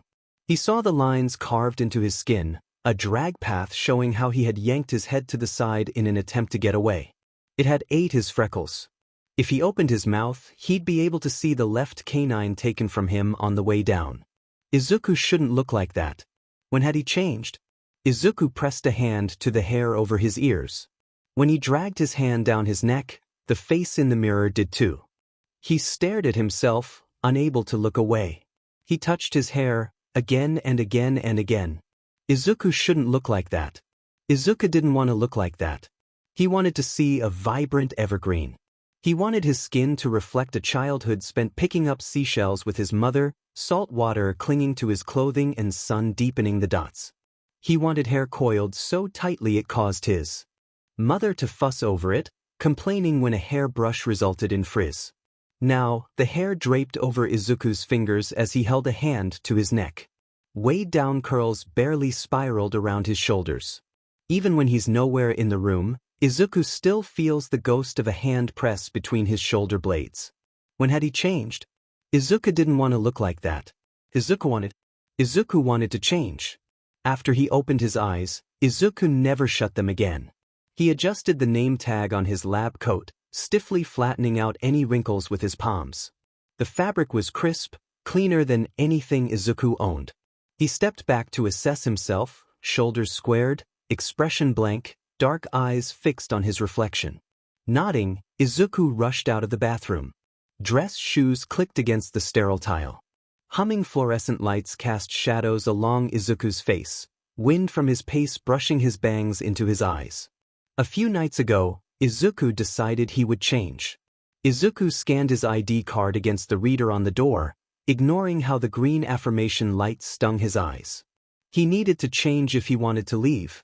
Izuku gently shut his eyes, took a deep breath, and inhaled the antiseptics without flinching. That night, he discovered an emotion stronger than feeling powerless. Anger. 01303 Midoriya. Dr. Garaki's voice cut through the cold air. Slowly, Izuku opened his eyes. Step closer. I want to review the modifications before the next trial. Yes, doctor, he said, the words flat. Above him, the lights hummed. Garaki's gloved hands hovered over the Nomu, adjusting the restraints with a grunt of effort. Izuku watched the creature struggle, wailing cut off with a sharp cry. Its jaws snapped frantically, trying to crane its neck far enough to bite the doctor. As it cried, Izuku swallowed hard and forced himself to watch. Nausea crawled up his throat, but he had work to do. Izuku refused to die under another's hand. Izuku wouldn't let his life be taken again, and if he had to go against his instincts to achieve that goal, he would.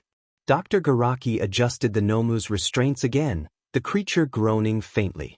Your hands tremble. Do you feel guilt? Izuku felt like throwing up. Dr. Garaki stared at him like a machine. Did he feel guilt? Izuku's fingers brushed the syringe he held. It was the illusion of choice. It made no difference whether Izuku was present or not. Nomu would be created. Defiance was met with correction. Inconveniences were met with isolation. Izuku calmly glanced at the man in front of him. In order to change, Izuku had decided he needed to see the harm being done. He squared his shoulders and moved closer. What's the point of it, doctor? Izuku muttered. Would you stop if I did? Garaki studied him for a long moment, then smiled sickly. I would not. If the people around him wouldn't change, then Izuku had to. If Yoichi lived his life attempting to stop evil. If he was selfless. When the creature screamed in pain, ear-splitting metal hitting metal echoing around the lab, Izuku looked into its eyes with understanding. It didn't have a choice in whether the pain stopped or not.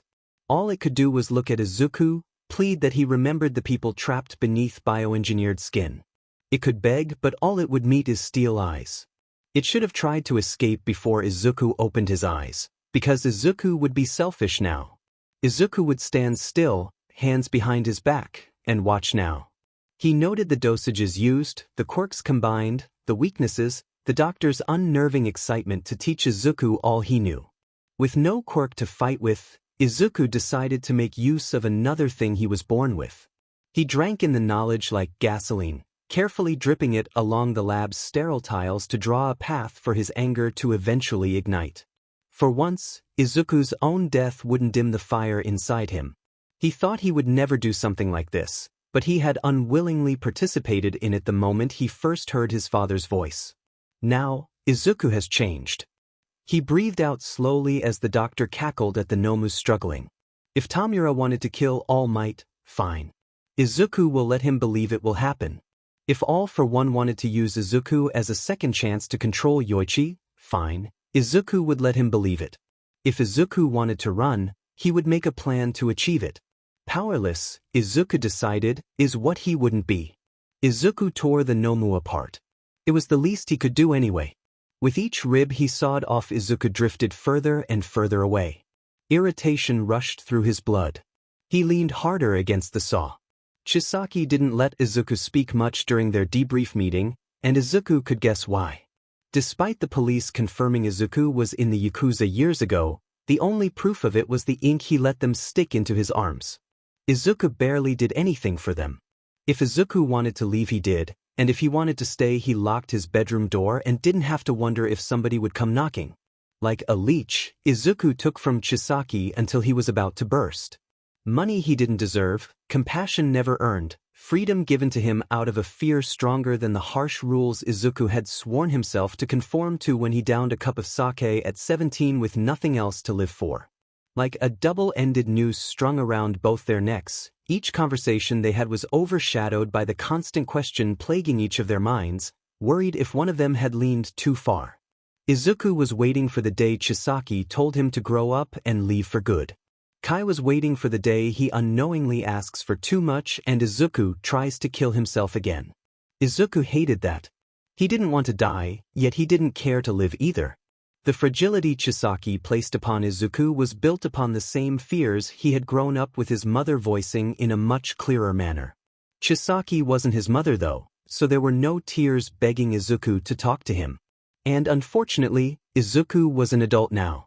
There was no mom to clean his room when he stayed in bed for days or threaten a forced hospital stay. With no blood binding them and Izuku's age, there was nothing Chisaki could do to force him to get better. The core of a rotten body reflected off Izuku's spattered goggles. You'd think a Nomu's heart would look as deformed as its skin, but it was horribly human-looking. Too small to be sustainable for long PRDS of time, but Izuku didn't think they were created to live past their purpose anyway.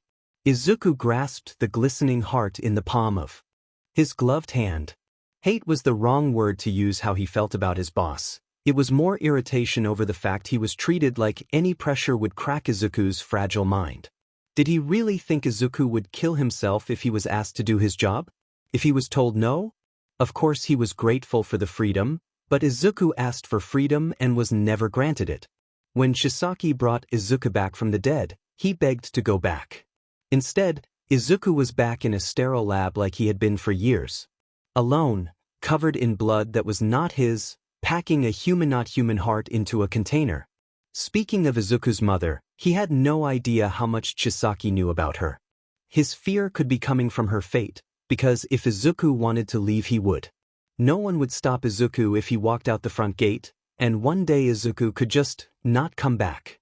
Maybe Siro was right and Izuku should get a cat to take care of, but Izuku was pretty sure he would accidentally kill it somehow. Izuku kept sawing, better to spend his time with something already dead then.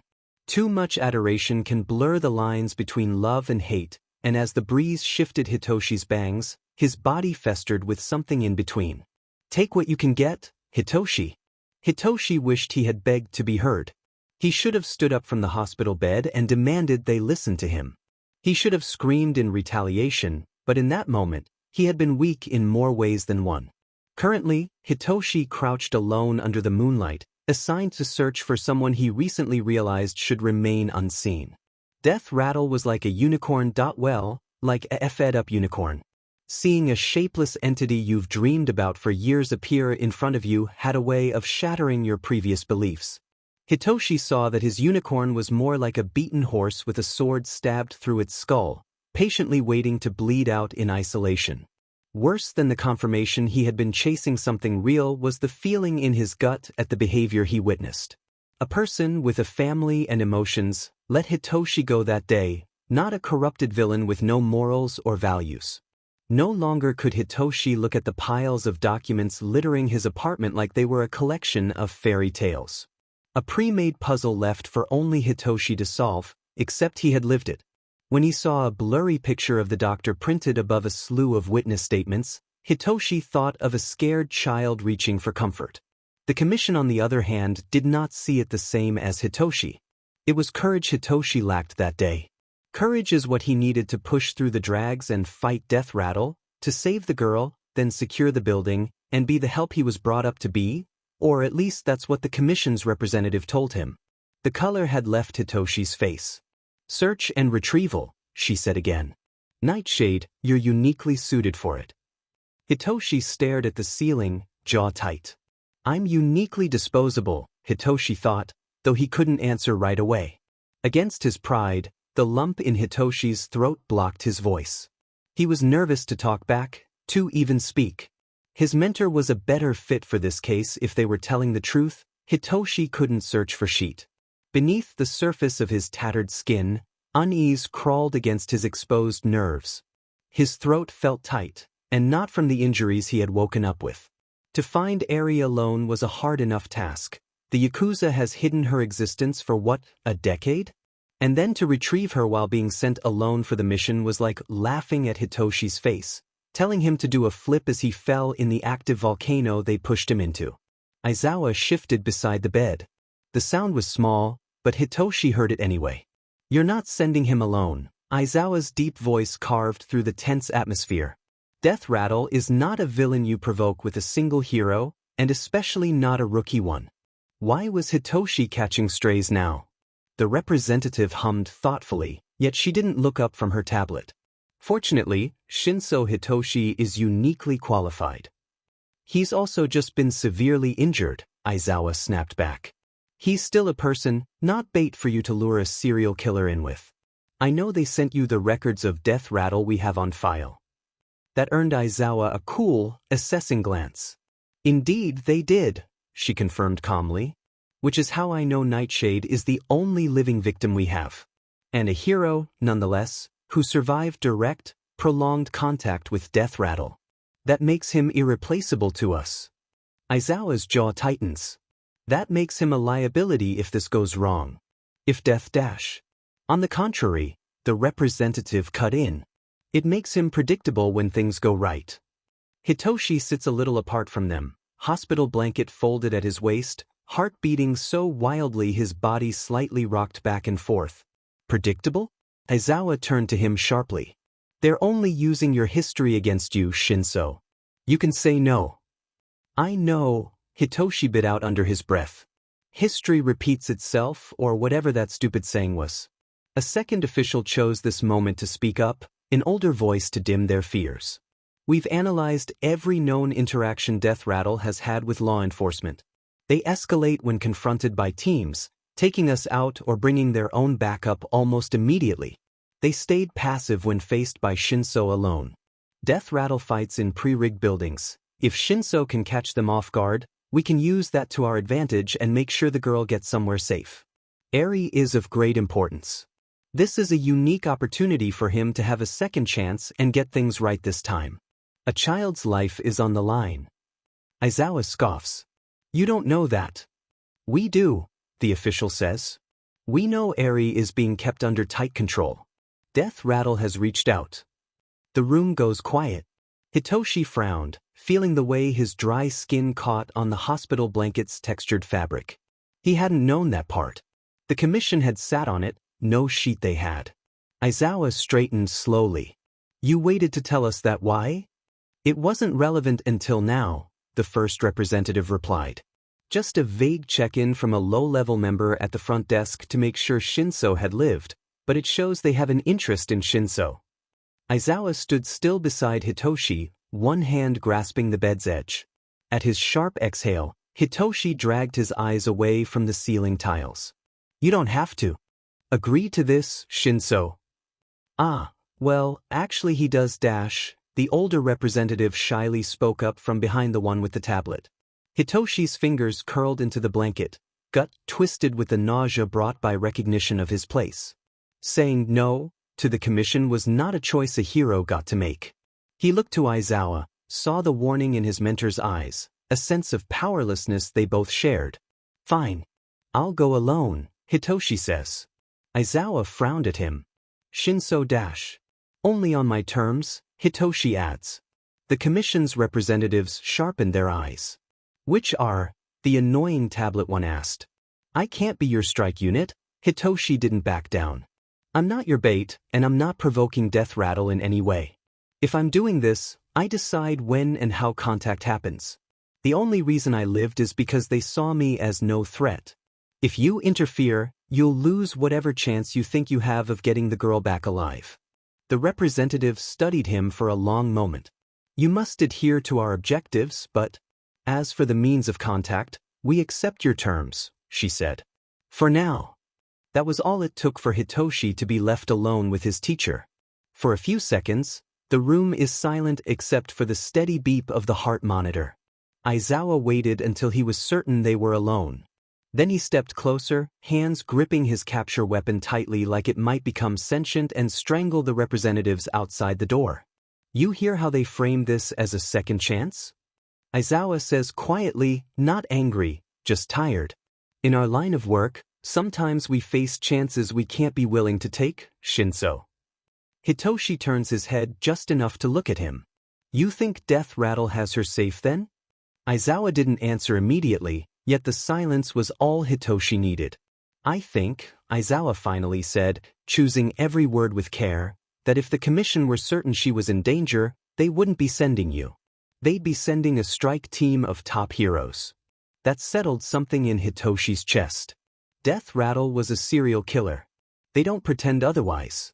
Bodies strewn across dark halls, patterns of movement spotted between years of static, rumors of a past that never completely went away.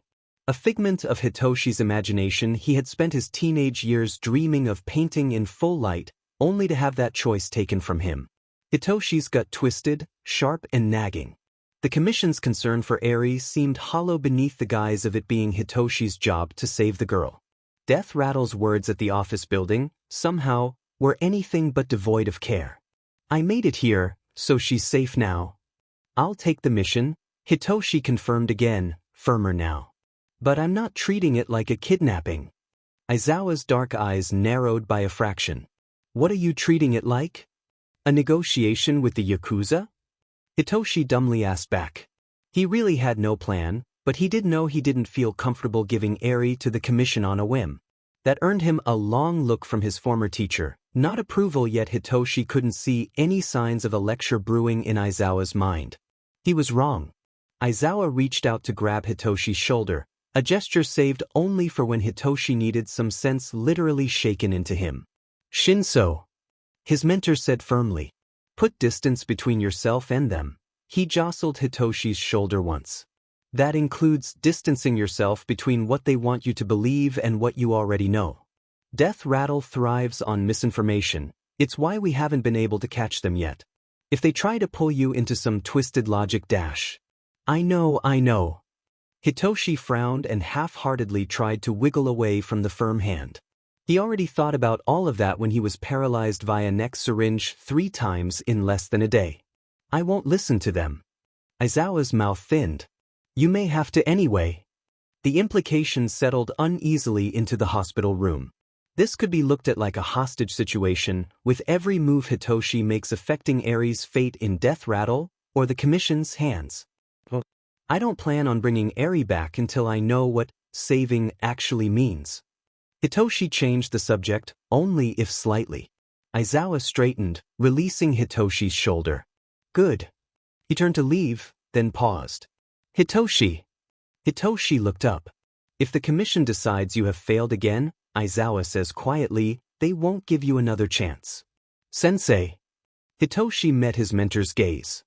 His eyes tracked the lines of worry carved into Aizawa's skin, a silent plea neither of them would say aloud. If the commission wants a hero to work directly under them only, they get that hero, consent or not. Hitoshi f'd up when he was young. He won the sports festival his first year at Yurei, then suddenly he had hungry eyes tracking him far past his graduation date. Hawks was a shining example of why heroes didn't choose to work for the commission, they were taken for it. Sharp eyes, false personality, tightly controlled schedules and diets circled with golden bars, yet a cage is still a cage. Hitoshi's quirk might be useful in heroics, but it could easily twist into something more horrifying than being labeled a villain. Quirk use laws and regulations stopped him from being ordered to use his quirk unethically, but if he was scooped up and hid behind closed doors. And unlike Aizawa, Hitoshi didn't have Yu.A and Nizu to protect him. Hitoshi grimaced at the thought of being a teacher. I'll make sure to keep in touch, Hitoshi promised. Only an outside force would keep him from reaching out. Good dash, Aizawa finally pulled the door open. Rest.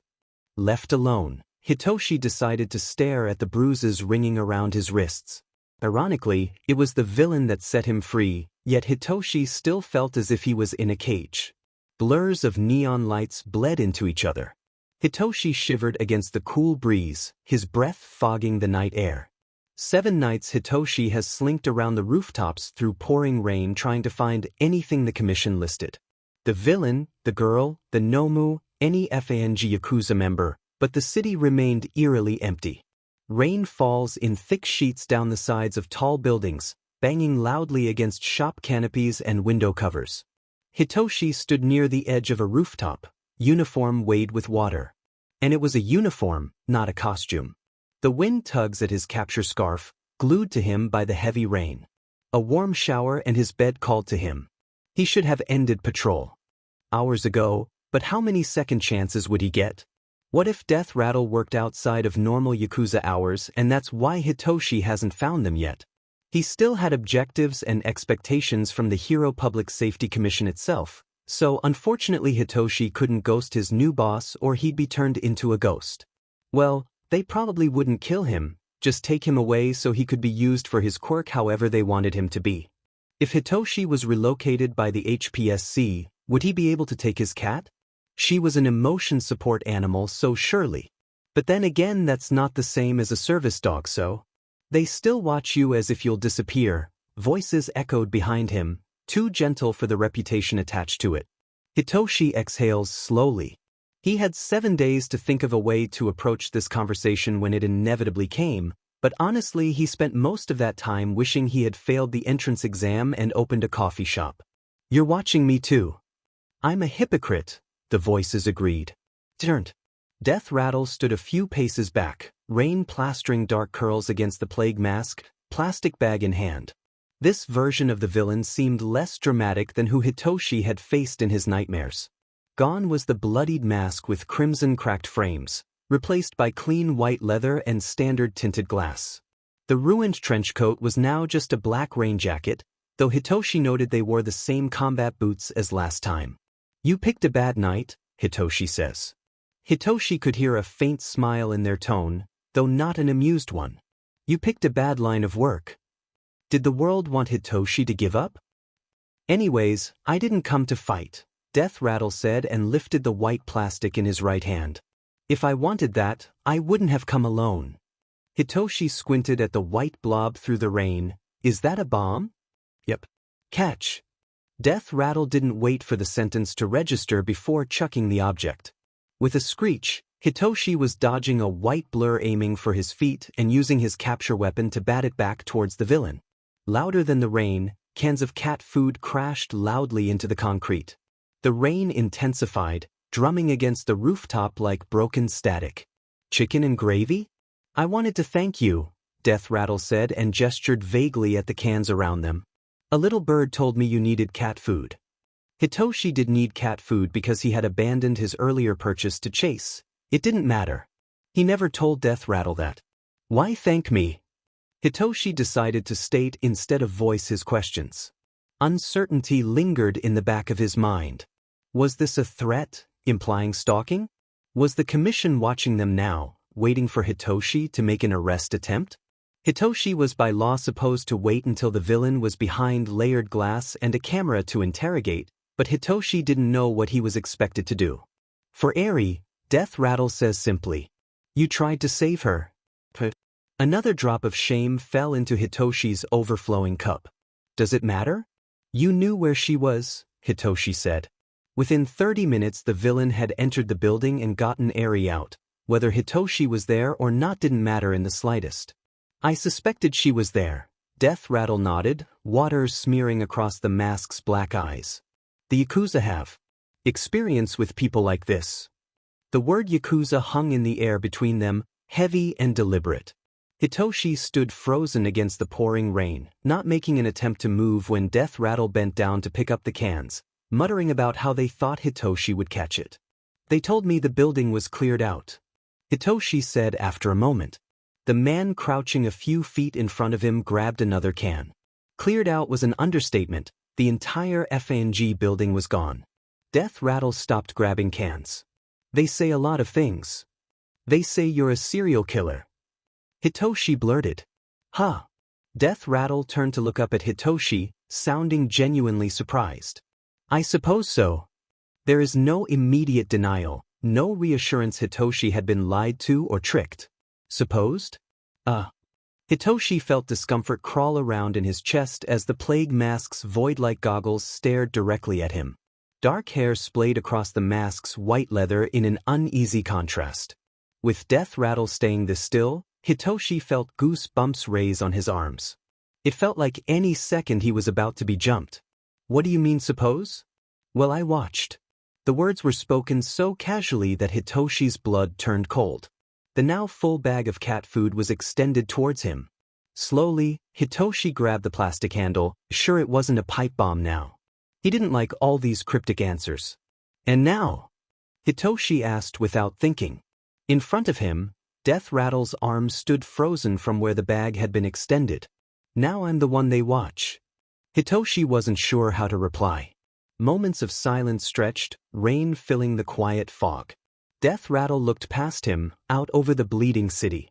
Lightning flashed, briefly illuminating the jagged scars along their craned neck. They stepped back toward the building's edge, rain swallowing their blurred outline. "For what it's worth," they added, voice carrying through the rain just enough to reach Hitoshi's ears, "Eri is laughing again. She wanted to thank you for being there even if you think it doesn't matter." That landed harder than any hit could have. By the time Hitoshi reached the edge of the roof, Death Rattle was gone. No dramatic exit or drag scheme. Well, jumping off a roof was a little dramatic. Hitoshi kicked the building ledge. At least this time the building was still here. But in Death Rattle's wake, absence filled the air.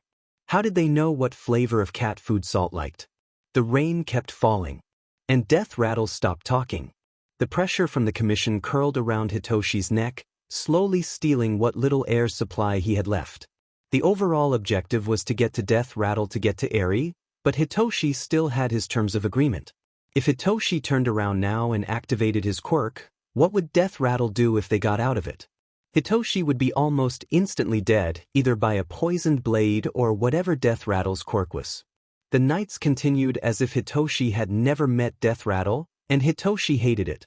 He still saw the villain, but after their first interaction they never got close enough to hear each other over the rainfall. Instead of going home after his patrol ended, Hitoshi stayed an extra 2 hours on whatever rooftop was closest. Maybe he just wanted to enjoy more cold water being blown into his eyes, or maybe he wanted Death Rattle to speak again. Either way it didn't matter. Tonight, Hitoshi stopped on a rooftop where he could watch the ads projected onto the walls of skyscrapers. Hitoshi crouched on the building's ledge. He couldn't quite read the display through the rain, but he didn't need to see the words to know what it was. The hero rankings. In 2 months the new ranks will be announced. Hitoshi won't be on it, of course, though he may go to the official announcement party. Tokoyami, Dark Shadow, and Shoji would all be there to hear their respective ranks, but Hitoshi really didn't want to be in a room full of limelight heroes. Would they accept a congratulations text? Or maybe a bar meetup. Who do you think will win? In an attempt to not flinch violently away from the dozens of voices that just whispered directly into his left ear, Hitoshi clenched his jaw and looked directly in front of him. Hello? Nightshade? The voices whispered again, because Hitoshi was accidentally deathly still in his attempt to not show fear. Hitoshi stayed frozen, silently looking at the lit-up building. Next to him, Hitoshi didn't hear the voice attempt to speak again until a few minutes of silence passed. I want Xenomorph to win. A black plague mask popped into Hitoshi's view. Do you know her? You were in the same class, but I didn't want to ask a dash. Why have you been stalking me? Hitoshi harshly bit back before the villain could finish their sentence because he did know Mina. Death Rattle was silent for nearly 2 weeks. Now they randomly appear to talk his ear off? Hitoshi has stayed overtime every night, waiting for a single word so he could get the commission to ease off a bit. Death Rattle looked directly at Hitoshi. Plague masks, he decided, were not meant to be looked at face on. This mask was smooth black leather with red lenses, likely the original state of their mask from the night they had met, but against the pitch-black sky and the blown-out ad lights, Hitoshi could only see the gleaming crimson of the glasses reflecting the screens. I'm not stalking you, Death Rattle stated, unmoving. Hitoshi watched his reflection's blank expression on the goggle's surface. I've seen you, so don't lie to me. Hitoshi looked back at the skyscraper's ad board. You know what food my cat likes, you know what school I went to, you know my patrol routes, probably where I live too. A dash. Death Rattle seemed to act sheepish and scooted away from Hitoshi's spot on the ledge. I don't know where you live dash. Hitoshi raised a brow. I don't know the specific apartment number. The villain rushed out, uncharacteristically frantic when they noticed Hitoshi was shifting to stand up. I'm sorry for scaring you. I'm not stalking you, you're just kinda there. Hitoshi paused his attempt to move further away. That was a weird way to phrase it. Right? You just happen to be stalking someone else who is going exactly where I am, who's not me then. Accidentally, yes, they whispered. Death Rattle nodded their head, vaguely reminding Hitoshi of a dancing crow. But you are alone now. I wasn't alone before? Hitoshi looked into the mask's eyes. He wished he could use his quirk. This felt like talking to a sphinx who is only replying in riddles. Ahead of them, the glowing ad switches slides. No, the villain's voices whispered to Hitoshi. I thought I should tell you while you were alone, so you were at least aware. Hitoshi kept his eyes on the silhouette in front of him. Bright explosions of color from the projection lit up the glass frames. Hitoshi, he really had no way of knowing the truth or not unless he used his quirk. This could be an honest attempt to reach out, or an easy way to gain some of Hitoshi's trust. On top of that, 2 weeks of no new information was getting on the commission's nerves. He was slacking off, not trying hard enough. Too careful, he had been informed. Who then? Hitoshi sighed, activating his quirk and waiting. He half expected Death Rattle to confidently respond, all might, but instead they stayed staring at Hitoshi, completely silent. Internally, Hitoshi cussed himself out. Of course, Death Rattle could somehow tell when Hitoshi had his quirk activated. Crisp glass lenses looked directly into Hitoshi's eyes. They looked like jello in a way. Not that Hitoshi wanted to eat glass or anything. Instead of slicing Hitoshi's throat, Death Rattle knocked their head towards the ad display in front of them. Frowning, Hitoshi turned to the board and he was effed. Hawk's illuminated, half-naked Vogue magazine cover stood projected about 3 stories tall in front of Hitoshi's face.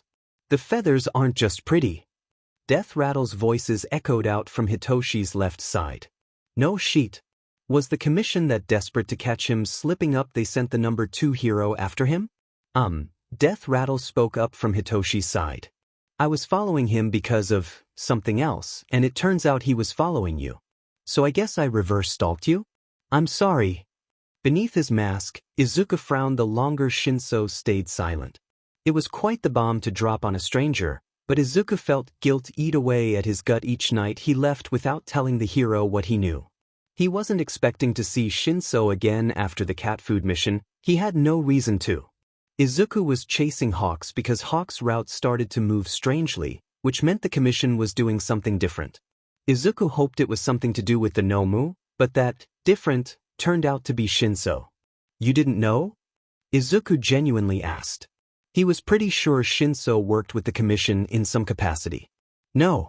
Shinso frowned, looking away from the billboard when it switched to B-roll of a different hero. What's the point of letting me know if we are both heroes? Izuku glanced briefly at the projected figure, muted explosions igniting across the screens. Hero was a job title now, not a personality trait. Surely as an Shinso understood how the HSPC takes advantage of heroes who slip away from the law's reach.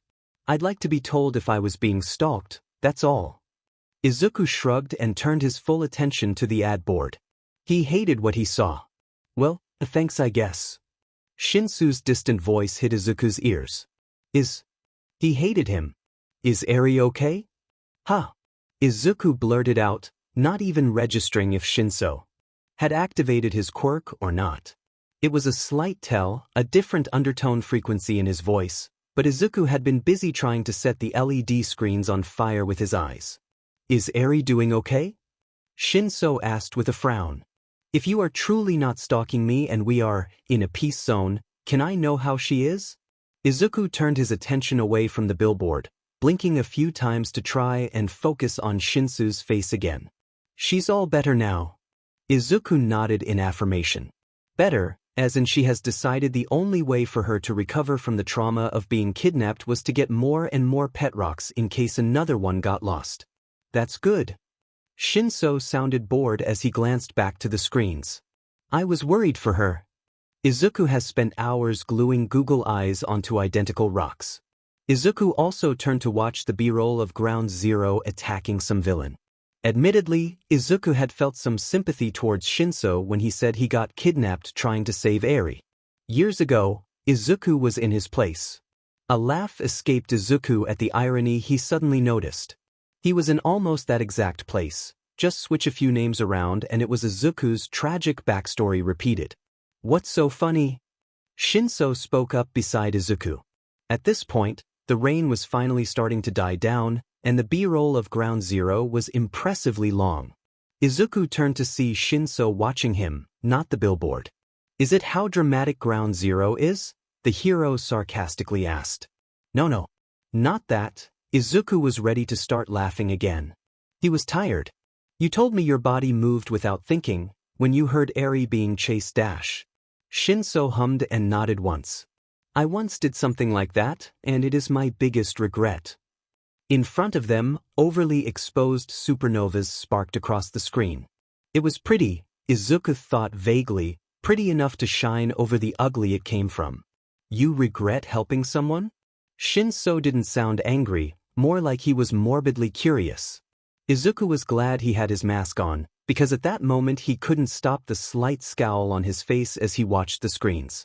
Helping someone isn't my regret, Izuku corrected the hero. It's who I helped. Izuku flipped his head to the side to stare at Shinso, who never stopped looking at him in the first place. Izuku decided to blame this whole interaction on his sleepless nights. He never told anyone about what happened that day, or how he truly felt. Not like he could talk it out with his mom, that morning was the last time he saw her, but even if he had the chance he knows he would have lied to her. He didn't tell his friends, he would never admit it to Chisaki. I destroyed my entire life for someone who told me to end mine? How pathetic is that? Izuku laughed at his past self. He was always too scared to say no, too weak to fight back, and too selfless to save himself. Slowly, Izuku stopped laughing. It really wasn't funny at all. Next to him, a stranger stared directly at Izuku's covered face. He could never tell Inko this. I wish I turned around and let him die. Then every time Izuku stepped outside he wouldn't have to see his face on every billboard and stupid merch stand on the street. More than that though, publicly saving Katsuki in a blur of emotions driven from empathy set off a butterfly effect Izuku was willing to kill for if it would make it stop. It was the final act of self-endangerment that made Izuku's father step in, so it didn't even matter that it was Katsuki he saved. Except it did. That's dash. Shinso hesitated for a moment. Izuku needed to work on his boundaries with strangers, but confiding in someone who doesn't know you is a lot easier than one who does. It's not pathetic. What a kind thing to say. Were you media trained? Izuku stood up. He had to actually go do his job and not trauma dump on everyone he came across. I want him to die, Izuku repeated again, for the second time in his life. Shinso stood up too, a second delayed. It's not right to think that way, but yeah, I don't think it's pathetic to try and save someone even if it fails. Well, unfortunately, it didn't fail. His very alive face was on the billboard screen a few moments ago. Wait dash. Shinso desperately rushed out when Izuku decided to start walking away. Wait yo dude dash. Don't do that. Izuku cringed. Shinso snapped his jaw shut. I wasn't media trained, no sheet. But, you seem nice enough to at least talk to me and warn me about the bird situation. Izuku stopped walking. He wasn't very nice at all these days. Is this about the cat food thing? Because I just felt bad dash. Yeah, you felt bad. Shinso cut him off, his tone sounding as if Izuku's empathy was a miracle brought by Jesus himself. I feel bad too, about how I first acted when I tried to keep you from Eri. At his sister's name, Izuku finally turned his head to see Shinso standing awkwardly out the corner of his glasses. Honestly, he wasn't completely comfortable with the fact that Shinso even knew her name. The prior stalking accusations were partially true, but it was more like a background check in Izuku's opinion. A first name wasn't much, but given Shinso's pushiness to try and save Eri the first time they met, him being a hero, and him bringing her up every time they spoke, it worried Izuku. If she went missing at school, or was somehow unaccounted for at all, Izuku was not above torturing somebody to get her back if that's what it took.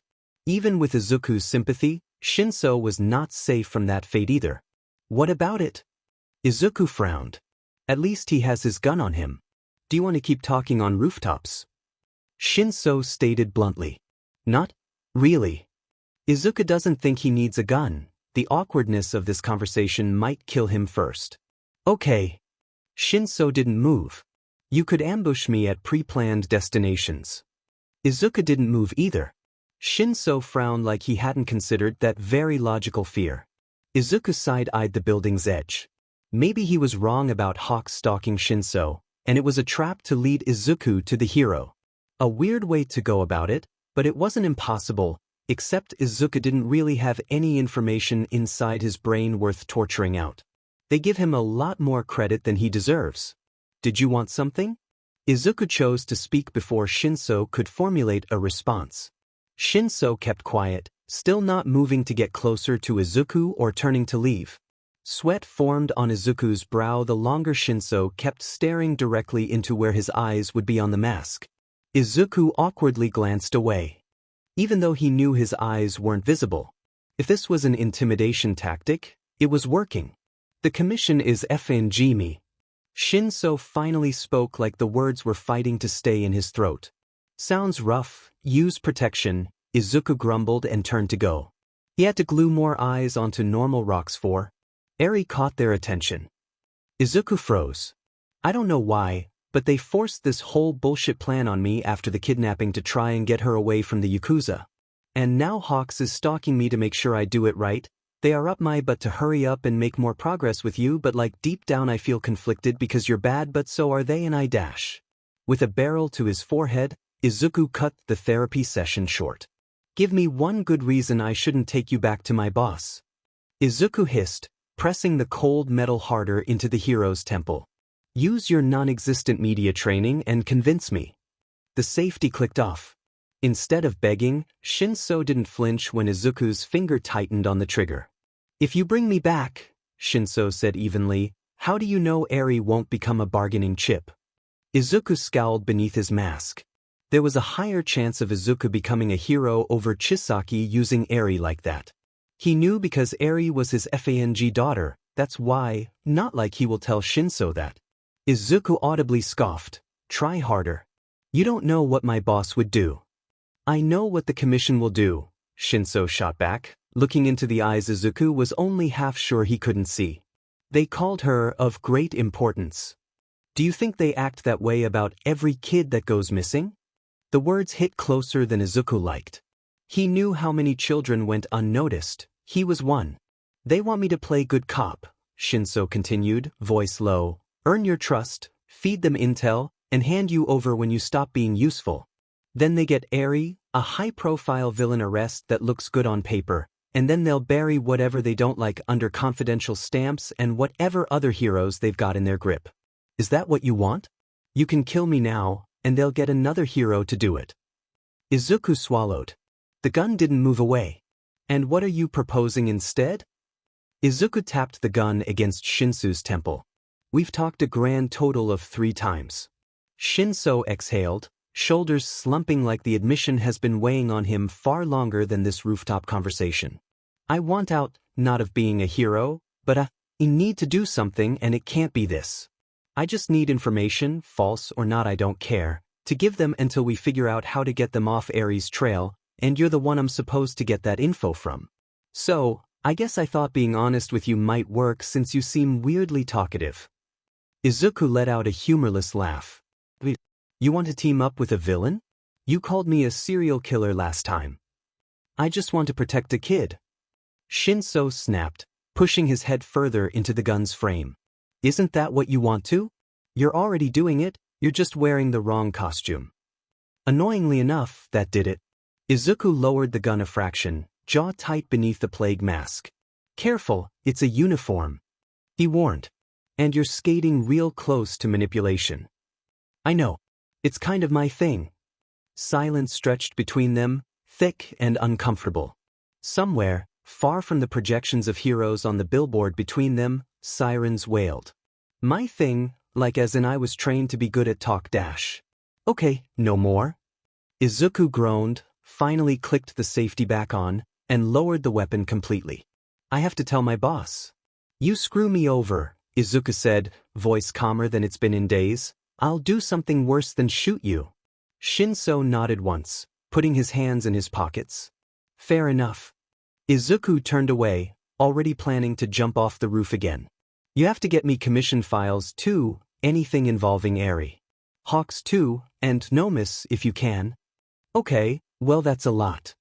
Shinso started moving to follow Izuku. What do I get in return? Izuku paused, glancing back over his shoulder. Okay, as long as you stay in your lane and lie when you need to, I'll make something believable up for you to feed them. Abruptly, Shinso extended his hand out. Izuku side-eyed the arm from over his shoulder. Are you serious? You want to shake on it? Izuku grimaced. How will I know you're not lying? Unless you want me to use my quirk on you. Izuku stared at it for a long moment.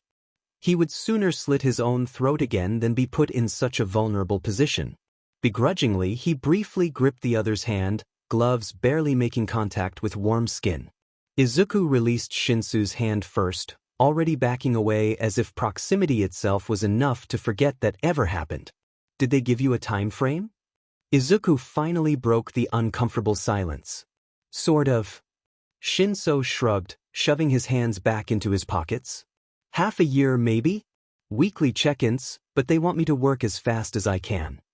Shinso knocked his head at the billboard. That's why they're rushing me, because they want you destabilized before the rankings are taken. Izuku frowned. Did they really think so low of him that he could be caught in less than 2 months after running around for nearly 6 years? Sounds like they sent you on a suicide mission. He nervously laughed and stared at the glowing screen. Shinso turned to the board with a laugh too brittle. Yeah, I think they want me dead. Another pause. They both knew there wasn't anything worth laughing about. Wind tugged at Shinso's scarf, the fabric brushing against Izuku's sleeve. Neither moved away this time. I could leak your patrol routes, if you have any. Shinso thought aloud. Izuku considered that, except most days he spent in an underground lab or rotting in bed. All right, he sighed. Here's how this will work. You feed me what the commission wants to hear and I'll give you just enough to keep it up. I don't have a patrol route, but I can make one up. I have to inform my boss, and I might have to tell my group in case they get involved. Silently, Shinso nodded beside Izuku.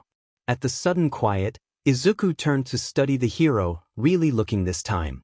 Shinso stayed silent, looking at the ads of flashing limelight heroes he had once shared a classroom with. He seemed almost as tired as Izuku felt. If Izuku had a quirk, after shapeshifting he would choose mind-reading.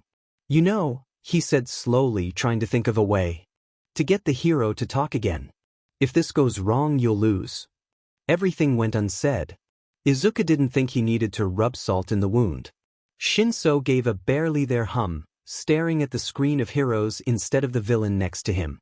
I think I figured that out. Frowning at his bluntness, Izuku turned away again, already reaching into his coat for his grappling hook. I'll contact you first then. Don't try to find me. Wouldn't dream of it, Shinso responded. Izuku paused at the edge of the rooftop. Unease ate at Izuku's skin. He had to go back and talk Chisaki into thinking this was a good idea. Nightshade? Yeah. If the commission asks, Izuku said without looking back, you didn't convince me of anything. Without a word, Shinso watched him disappear into the night, damp scarf fluttering in the wake of the villain's departure. Aizawa had been right to lecture him.